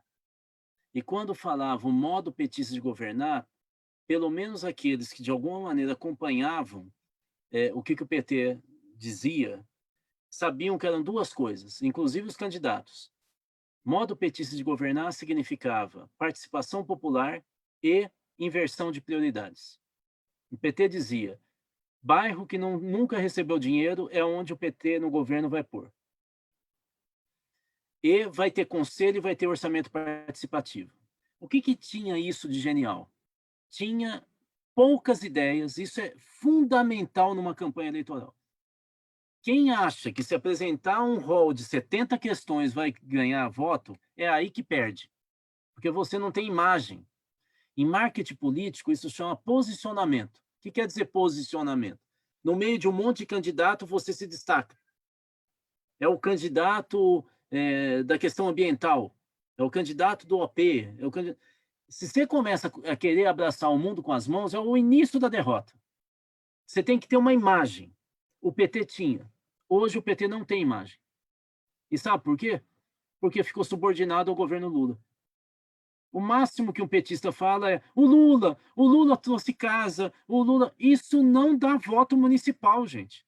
Eleição municipal, a não ser em cidade muito grande, ela é uma eleição local. É a hora que o cidadão pobre vai conseguir tentar negociar algo com o candidato. Então, o PT, em primeiro lugar, tem que ter marca. E ele tem que dizer para que ele veio. Você pegou e falou da conferência. Olha, essa discussão da conferência, no PT teve um debate gigantesco. Alguns saíram e foram para o PSOL por causa disso. Por exemplo, o Edmilson, lá de Belém do Pará. Ele era contra a conferência municipal, porque ele achava que a conferência municipal era discutir a partir da visão do Estado. Ele era a favor de congresso municipal. Olha, eu fui para Belém do Pará, eu fiquei doido. Ele toda semana tinha congresso dos índios, congresso das mulheres, Congresso dos Jovens, ele fazia congresso, estrutura de congresso para votar, não era conferência. Ele falava conferência, seguir a lei. Eu não estou nem aí com a lei. Eu quero fazer conferência, congresso, para juntar muita gente. Muita gente. Esse debate, sinceramente, eu fico um pouco preocupado, porque o PT meio que começa a falar lugar comum, clichê, perdeu a alma. Porque foi falado nos últimos 10 anos, repete. Perdeu o espírito crítico, inovador, que apaixona as pessoas, fala, aí tem uma coisa nova. Então, eu acho que o PT precisa ter marca e precisa discutir, de fato, o que é participação hoje. Bom, Gutenberg, como fazer participar? Eu vou falar duas coisas para não ficar aqui o dia inteiro, porque isso aqui já dava uma discussão grande. Duas coisas, presença e resultado. Presença é a base do trabalho pastoral. Tem uma passagem na Bíblia, que é a parábola do bom pastor, que é aquela história que ia um monte de gente tentar chamar as ovelhas, mas elas não iam. Mas quando quem chamava era aquele pastor que sempre estava com as ovelhas, aí elas atendiam. Não adianta, na época da eleição, chegar no bairro se o ano inteiro você não fez porcaria nenhuma. Você nunca ouviu, nunca ajudou o pessoal que está perdendo emprego. Você vai ser igualzinho qualquer outro. Então, a primeira questão é estar presente. Quem quer ajudar a população pobre, quem quer ajudar o trabalhador, tem que estar com eles o tempo inteiro. Porque na hora que você falar o seu candidato, o cara sabe o que está dentro de você e na tua alma. Segundo, resultado. Não adianta ficar fazendo promessa se você não mostra que vai mudar a vida do cara. E para convencer que vai mudar a vida do cara, você tem que falar do que você já fez e tem que ter uma ideia simples que o cara olha e fala, isso dá para fazer. Isso não é mirabolante. Então, se você falar, vou dar uma geladeira para cada um, o cara vai falar, que bom, então começa me dando já, porque ele sabe que você não vai dar uma geladeira para cada um. Então, é isso, presença e resultado. Eu aprendi quando eu fui subsecretário da Erundina, que quando se asfalta a rua de um bairro que nunca viu asfalto, aquilo gera um empoderamento da população, ela vê o mundo da política de jeito totalmente diferente. Portanto, às vezes uma obra e um resultado é também uma aula de educação política e muda a cabeça das pessoas. Tem que ter clareza na campanha, não fazer promessa mirabolante. Tem que ser assim, nesse bairro o problema é isso, eu vou fazer isso. Josemar, o meu nome é esquisito mesmo, mas sabe o que é pior de tudo para mim? É Tupi-Guarani. Rudá é Tupi-Guarani. Se eu falasse o nome alemão ou americano, não ia ser estranho. Mas falar um nome indígena, todo mundo pega e fala, o que deu na tua família para dar esse nome? Isso mostra o que é a educação da gente no Brasil, não é? Ainda a gente tem uma IA aqui, bárbara, né? Mas indígena não vale nada nesse país. Bom, mas vamos lá. Primeiro, Josemar, vereador é território. Nunca esqueça disso. Vereador é território. Não começa a achar que é meio prefeito. É território. A tua campanha, se você se eleger, a tua base de ação é o território, é o bairro, é o quarteirão, é o domicílio. Não esqueça isso. Você quer fazer uma campanha vitoriosa? Faz por bairro, por quarteirão. Vou te explicar uma técnica basicona de campanha para vereador. Você tem mais voto num bairro? Põe 10 a 20 pessoas que vão te apoiar todo sábado e domingo, 10 na mesma rua. 10 de um lado da rua, 10 do outro lado. Bate palma em cada casa e fala, em quem que o senhor vai votar? O senhor está contente? Conhece tal candidato? E aí, só isso. Não briga, não enche o saco. Acabou 2 quarteirões para frente, tem um gerente da tua equipe, pode ser você mesmo, que vai estar lá na frente com o mapa. O mapinha é só um desenho do quarteirão com as casinhas. E aí, o pessoal que passou naquelas casas pega e fala para você, a casa 1 ele odeia o PT, você já põe vermelho. Casa 2 está em dúvida. Casa 3 te conhece. Aí põe verdinho, põe amarelo. No final do dia, daquele dia, pode ser uma manhã, vocês já visitaram mais ou menos 100 casas. Rapidinho. Você tem um mapa e aí você vai esquecer os que estão em vermelho e vai jogar peso nos verde e amarelinho. 2 semanas depois, volta o pessoal e fala, bate palma só para os verdinhos e para os amarelinhos. Fala, olha, o Josemar ficou muito feliz de você ter falado o nome dele. Ele pode vir aqui te dar um abraço? Aí a pessoa fala, claro, pode vir quando ele quiser. Aí a pessoa fala, então ele vai aparecer daqui meia hora. Dali meia hora, Josemar, a tua equipe vai junto com você de casa em casa, onde tem apoio. Um mês depois, volta e fala, olha, você sabe que eu não tenho dinheiro. Com a tua equipe toda, tem que ter volume. Porque no Brasil, eleitor só vota em quem mostra que tem força. Cara que não tem força nenhuma, é jogar voto fora. Infelizmente, todas as pesquisas no Brasil mostram isso. Você tem que mostrar força. Gente. Aí você pega e vai com um panfletinho e fala, olha, eu não tenho como dar dinheiro, mas só pode me apoiar. Aqui tem uns panfletos de campanha. Isso aqui, eu não sei se esse ano pode fazer isso em casa. Só pode colocar na porta o meu nome com o meu número. Se a pessoa falar, pode deixar que eu faço, aí é hora de se anotar o número de familiares que ele tem, lá na casa. Josemar, onde nós coordenamos campanha, o erro é quase zero do número de votos que você vai ter. Eu te garanto, com essa técnica, você sabe exatamente quantos votos aproximados você vai ter. E você, antes de ir para a eleição, já sabe se você vai perder ou ganhar. Mas o trabalho é no bairro. Isso é que eu posso te dizer. Sobre enchente, é DIC. Enchente é DIC. Fora DIC, não tem jeito. Cidade que tem enchente, é ou você desvia rio, ou você coloca um DIC. Isso é dinheiro pra caramba, Josemar. Quer que eu te diga? Você só usa essa história de enchente para bater na oposição.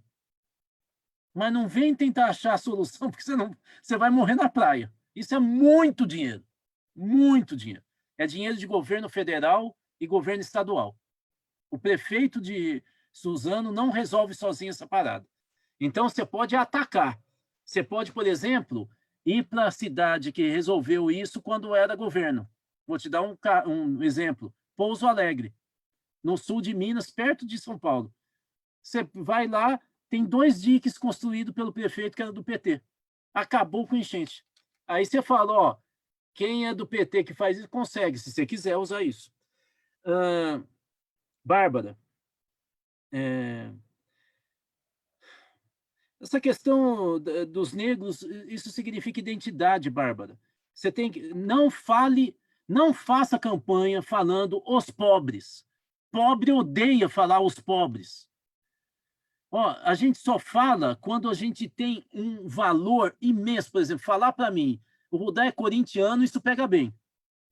Mas se falar, o Rudá sei lá, é do bairro onde eu moro, isso não diz nada para mim. Eu virei multidão. Isso aí me deixa irritado. Você tem que pegar e falar assim, negro tem nome. Negro tem nome, tem música, tem identidade. Tem que falar do cara para ele sentir. Tem que falar, olha, nós que somos das igrejas afro-brasileiras. Que igrejas são essa? Nós vamos para o terreiro, tal. O que a gente faz para os outros? Como que eles nos tratam? É assim, ó, identidade. Nós, jovens negros, sabe quantos jovens negros morrem assassinados em Suzano por ano? Tantos. Sabe quantos conseguem emprego? Sabe qual que é o salário de vocês que trabalham na fábrica tal, ou que trabalham no comércio tal? Se é branco, ganha tanto. Se for negro, sabe quanto ganha? Ganha tanto. Tem que dar nome. Tem que dar nome. Isso é muito importante. Sobre a questão dos bairros. Eu vou falar como é que a gente está planejando fazer campanha nesse ano do Covid. Primeiro, formar grupo de WhatsApp por distrito. Isso é fundamental, já, por distrito. que é aquilo que eu falava para o Josemar, eu preciso ter uma ideia de quantos que eu vou ter de voto por distrito. Se eu conseguir montar um grupo de WhatsApp com 100 é uma coisa, se eu consigo montar um grupo de WhatsApp com 20 é outro, né? Depois, nesse grupo de WhatsApp, vocês organizam para daqui 2 semanas uma plenária de todos os distritos do mesmo bairro. É uma plenária, tudo virtual, hein? Tudo virtual. No Zoom. Nesse negócio de escadinha. Começa lá do WhatsApp e vai para a plenária. Na plenária, o que vocês vão fazer? Vão lançar a campanha. Qual é o slogan da campanha? Qual que é o programa e como que a gente vai se organizar? Cada um vai buscar mais 2. E nós vamos fazer outra plenária daqui 2 semanas. E na outra plenária daqui 2 semanas, nós vamos apresentar os candidatos da nossa chapa vereador do bairro. Entendeu? A lógica é usar a rede social. E, obviamente, que vocês vão ter que sair na rua, mas usar a rede social. Sabe por quê? Porque é difícil a oposição boicotar. Ela vai perder muito tempo se ela ficar vendo o que é que vocês estão fazendo no grupo de WhatsApp, nas plenárias, entendeu? Vocês têm uma liberdade para ir juntando gente na surdina. Façam plenárias por segmento. Plenária das mulheres de Suzano. Plenária das mulheres de trabalhadoras domésticas que moram em Palmeiras. Faça o máximo de plenária que dê cara para as pessoas. Né? Plenária dos evangélicos, mas dos evangélicos do centro, dos evangélicos da igreja tal, entende? Ou batista, ou... tente pensar tanto no território como nas grandes organizações culturais, religiosas, né? E segmentos organizados, né? Que já têm identidade. Por exemplo, faça uma plenária dos professores de rede municipal de educação infantil e creche, ou do ensino médio, por segmento mesmo. Bom, e pense em grande, não vão fazer do pessoal que é supervisor, é muito pouca gente, não vale a pena. Pega gente que é multidão, que eles reproduzem. Né? Cada plenária que vocês prepararem tem que ser muito bem planejada. O cara tem que sair com informação, poucas ideias, bem organizada, ouvindo, falando o que vocês acham, fazendo um pequeno PowerPoint no começo para o pessoal ver, ou um filminho. Tratem as pessoas com cuidado e amarrem o que vai ser feito depois. Não fala assim, vocês querem nova reunião? Não. Campanha olha, a gente pensou em fazer na semana que vem um novo... Vocês topam para discutir isso? Está tudo pronto. Ó, a gente vai mandar para vocês, assina a lista aqui, ó, coloca o teu número de WhatsApp, que nós vamos mandar antes para vocês a pauta, documento, material, contato. Bom, aí eu deixei por último o Reginaldo, porque aqui o negócio complica. 2 minutos, companheiro Rudá. Então, ó, vou falar bem rápido. Reginaldo, em primeiro lugar, dentro do governo atual tem ex-petista, que está no PDT. Então, cuidado. Você não... Tem muito eleitor que sabe que tem petista lá, inclusive vice-prefeito. E eles falam, eu fui do PT. Então, é bom ter cuidado com isso de quem é mais petista. Aí vai ficar demais, né? Segundo lugar, política é cruel, gente. Não vem com essa de que política é gente que é amigo. Não é amigo, não. Política é cruel. Então, o que eu quero dizer com isso? Começa a se preparar para a derrota ou começa a se preparar para a guerra. Eu não gostei, Reginaldo, do que você falou, não porque você não tenha razão, mas porque isso mina a tua energia. E a gente fez tanto e logo eles votaram no outro. Isso é democracia. Se prepara, Reginaldo. Se prepara. Isso mostra que no governo de vocês não tiveram saldo organizativo. Ficaram tão dentro do governo que o partido não fez a sua parte. Porque se o partido tivesse organizado no governo o pessoal das vans, eles não iam para o outro lado. Vocês deixaram solto. Um dos problemas do PT é que ele se governalizou. O partido acabou quando é governo. Ele fica todo defendendo o governo e não faz trabalho nos bairros. Não organiza, não filia, não discute política. Fica todo mundo dentro do governo. Secretário, assessor. É por isso que depois perde a eleição. Vou dizer por quê. Porque política, principalmente campanha, não é fato. Campanha é versão. O que eu quero dizer? Você foi para um debate, foi estraçalhado. Se no dia seguinte, todo mundo que te apoia falar, olha como que ele ganhou, falar no bairro, sabe o que vai acontecer? A cidade vai achar que você ganhou. Então, se você tem um governo que não tem quem espalhe a boa notícia, que faça política e cria versão, você perde a eleição seguinte, mesmo fazendo um governo fantástico. Por último, vocês sempre têm que equilibrar participação com melhoria da qualidade de vida. Quem está lascado, quem já viu um monte de governo na vida, ele desconfia desse negócio de participação. O que eu vou ganhar com isso? Quando eu fui do governo da Erundina, eu vi numa plenária, numa reunião que eu tive com pessoas de um bairro, eles falaram, vocês do PT são esquisitos, né? Vocês fazem uma reunião para discutir a anterior e preparar a próxima. Vocês adoram fazer reunião. Então, a pessoa que está lascado, ele quer resultado. Ele não quer reunião. Ele quer ter emprego. Ele quer melhorar a saúde. Ele quer... Aí, vocês viram como que o Lula virou o jogo quando começou a falar, para mim vai ter que ter café da manhã, almoço e jantar, e ele entregou a promessa. Aí mudou. Aí falou, não, esse cara é sério. Nós temos a maior pesquisa, e termino aqui, com beneficiárias do Bolsa Família, feita pelo Unicamp. Deu um livro chamado Vozes do Bolsa Família. O que a maioria fala? Olha, o Lula é ladrão como todo mundo, mas tem uma diferença. Juro, elas falam assim, mas tem uma diferença.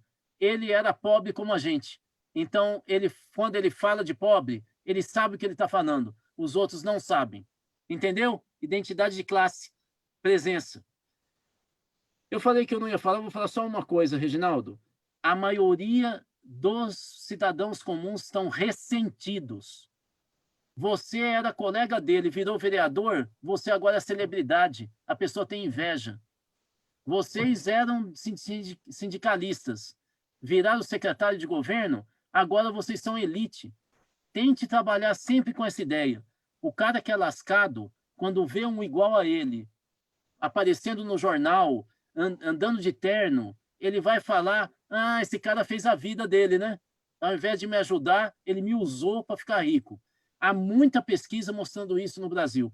A maioria das pessoas, porque é um dos países mais desiguais do mundo, nós somos o 7º país mais desigual desse planeta, que tem 200 países, aí o cara vê que você melhorou um pouco de vida, safado, entendeu? Só para a gente entender a lógica da cabeça de brasileiro.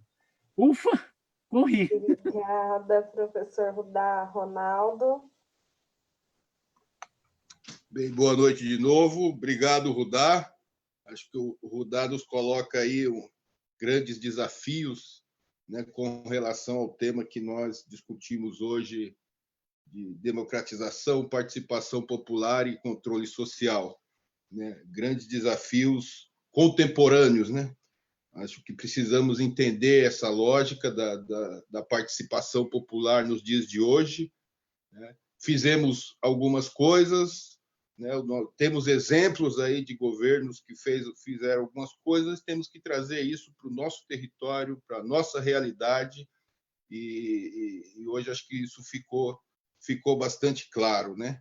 Quero mais uma vez agradecer o companheiro Rudá, né, que se prontificou de primeira mão a contribuir conosco no dia de hoje, né, dizer que foi uma bela explanação, um belo debate, e já convidar, né, os companheiros, companheiras e a todos os internautas que nos assistem para a próxima plenária, que será no dia 11/8, terça-feira, próxima terça-feira, né, vamos falar de segurança pública, né, responsabilidades do município com relação à segurança, com o companheiro Benedito Mariano, que tem vasta experiência nisso, ex-ouvidor da polícia aqui do estado de São Paulo. Então, obrigado, Rudá, obrigado a todos que nos assistiram. Boa noite a todos. E Derlei. E, gente. Opa! Tá claro? Estão me ouvindo aí? Sim. Tá. Bom, professor Rudá, eu quero muito agradecer a sua vinda. Foi um debate muito interessante. Você traz aí uma série de coisas importantes para o dia a dia de quem se propõe a exercer qualquer papel de liderança. Nós estamos fazendo um plano de governo e lá na frente, lá no momento oportuno, nós vamos ter uma candidatura de prefeito e de vereadoras e vereadores. E eu entendo, Rudá, e você contribuiu muito nesse sentido, que a gente precisa propor coisas novas. Você falou isso muitas vezes. A gente tem aqui no nosso horizonte propor coisas assim bem significativas, especialmente nesse momento de crise. Eu, por exemplo, não vejo um governo popular, um governo de esquerda, que não proponha aportar, nesse período tão crítico, um recurso significativo do orçamento público, abrindo mão de uma série de coisas do dia a dia da administração para aportar recurso para a população que mais precisa. Nós temos muita gente passando muita necessidade nesse período. Nós já tínhamos antes, na verdade, mas a pandemia ela aumentou muito isso. O coronavírus trouxe aí uma violência danada para a população, tem muita gente passando dificuldade. Está no nosso horizonte, a gente já discutiu em outras plenárias, inclusive, trabalhar com a possibilidade de ter várias cooperativas, inclusive cooperativas na área de reciclagem, e isso é uma inovação que a gente quer trazer para a cidade, contribuindo, pagando o catador quando ele cata o reciclado, porque se a gente paga a concessionária que cata o lixo na porta das nossas casas, por que a gente não pode pagar o catador que também está tirando o lixo da rua e aumentar dessa forma a renda dele e, consequentemente, melhorar a vida lá na família dele? Nós também não conseguimos trabalhar mais com a possibilidade de ter uma OS na área da saúde do jeito que é. Não só em Suzano, mas em Suzano também. Suzano em vários municípios. Eu não consigo mais conviver com essa ideia dessas OS, que aqui no caso de Suzano, e não é só agora, já vem de algum tempo, você tem aqui, é uma OS que é cabide de emprego para vereadores, para apadrinhado de vereadores, e também focos de corrupção pelo Brasil inteiro, e está aparecendo, já aparece há muito tempo, e agora, com mais intensidade, os focos de corrupção desse segmento. Então, a gente quer trazer propostas inovadoras, ousadas, e a única forma de fazer isso é tendo apoio popular. Então, eu também acho que a gente tem que exercitar um pouco do que a gente já fez, buscar um pouco de experiência de outros governos nossos que trabalharam assim e replicar políticas públicas exitosas aqui no município. Nós temos vários exemplos. Você colocou aí uma série de experiências que você viveu e seguramente nós vamos aproveitar muito bem essas suas colocações e a dos companheiros e companheiras que colocaram aqui também, como a Débora, a Cida, o Reginaldo, o Guto, o Josemar, o Valmir Caetano, a Bárbara. Nós anotamos tudo, vamos escrever e defender isso na campanha. Rudá, companheiro, muito obrigado, um abraço, fique com Deus, tamo junto. Muito obrigado, gente. Boa noite, gente. Pode abrir os microfones. Noite. Boa noite, Rudá. Tudo de bom para você? Boa noite, aí? gente. Boa noite a todos. Terra do meu pai. Partido É das trabalhadoras. Partido é das trabalhadoras. Partido. Das trabalhadoras.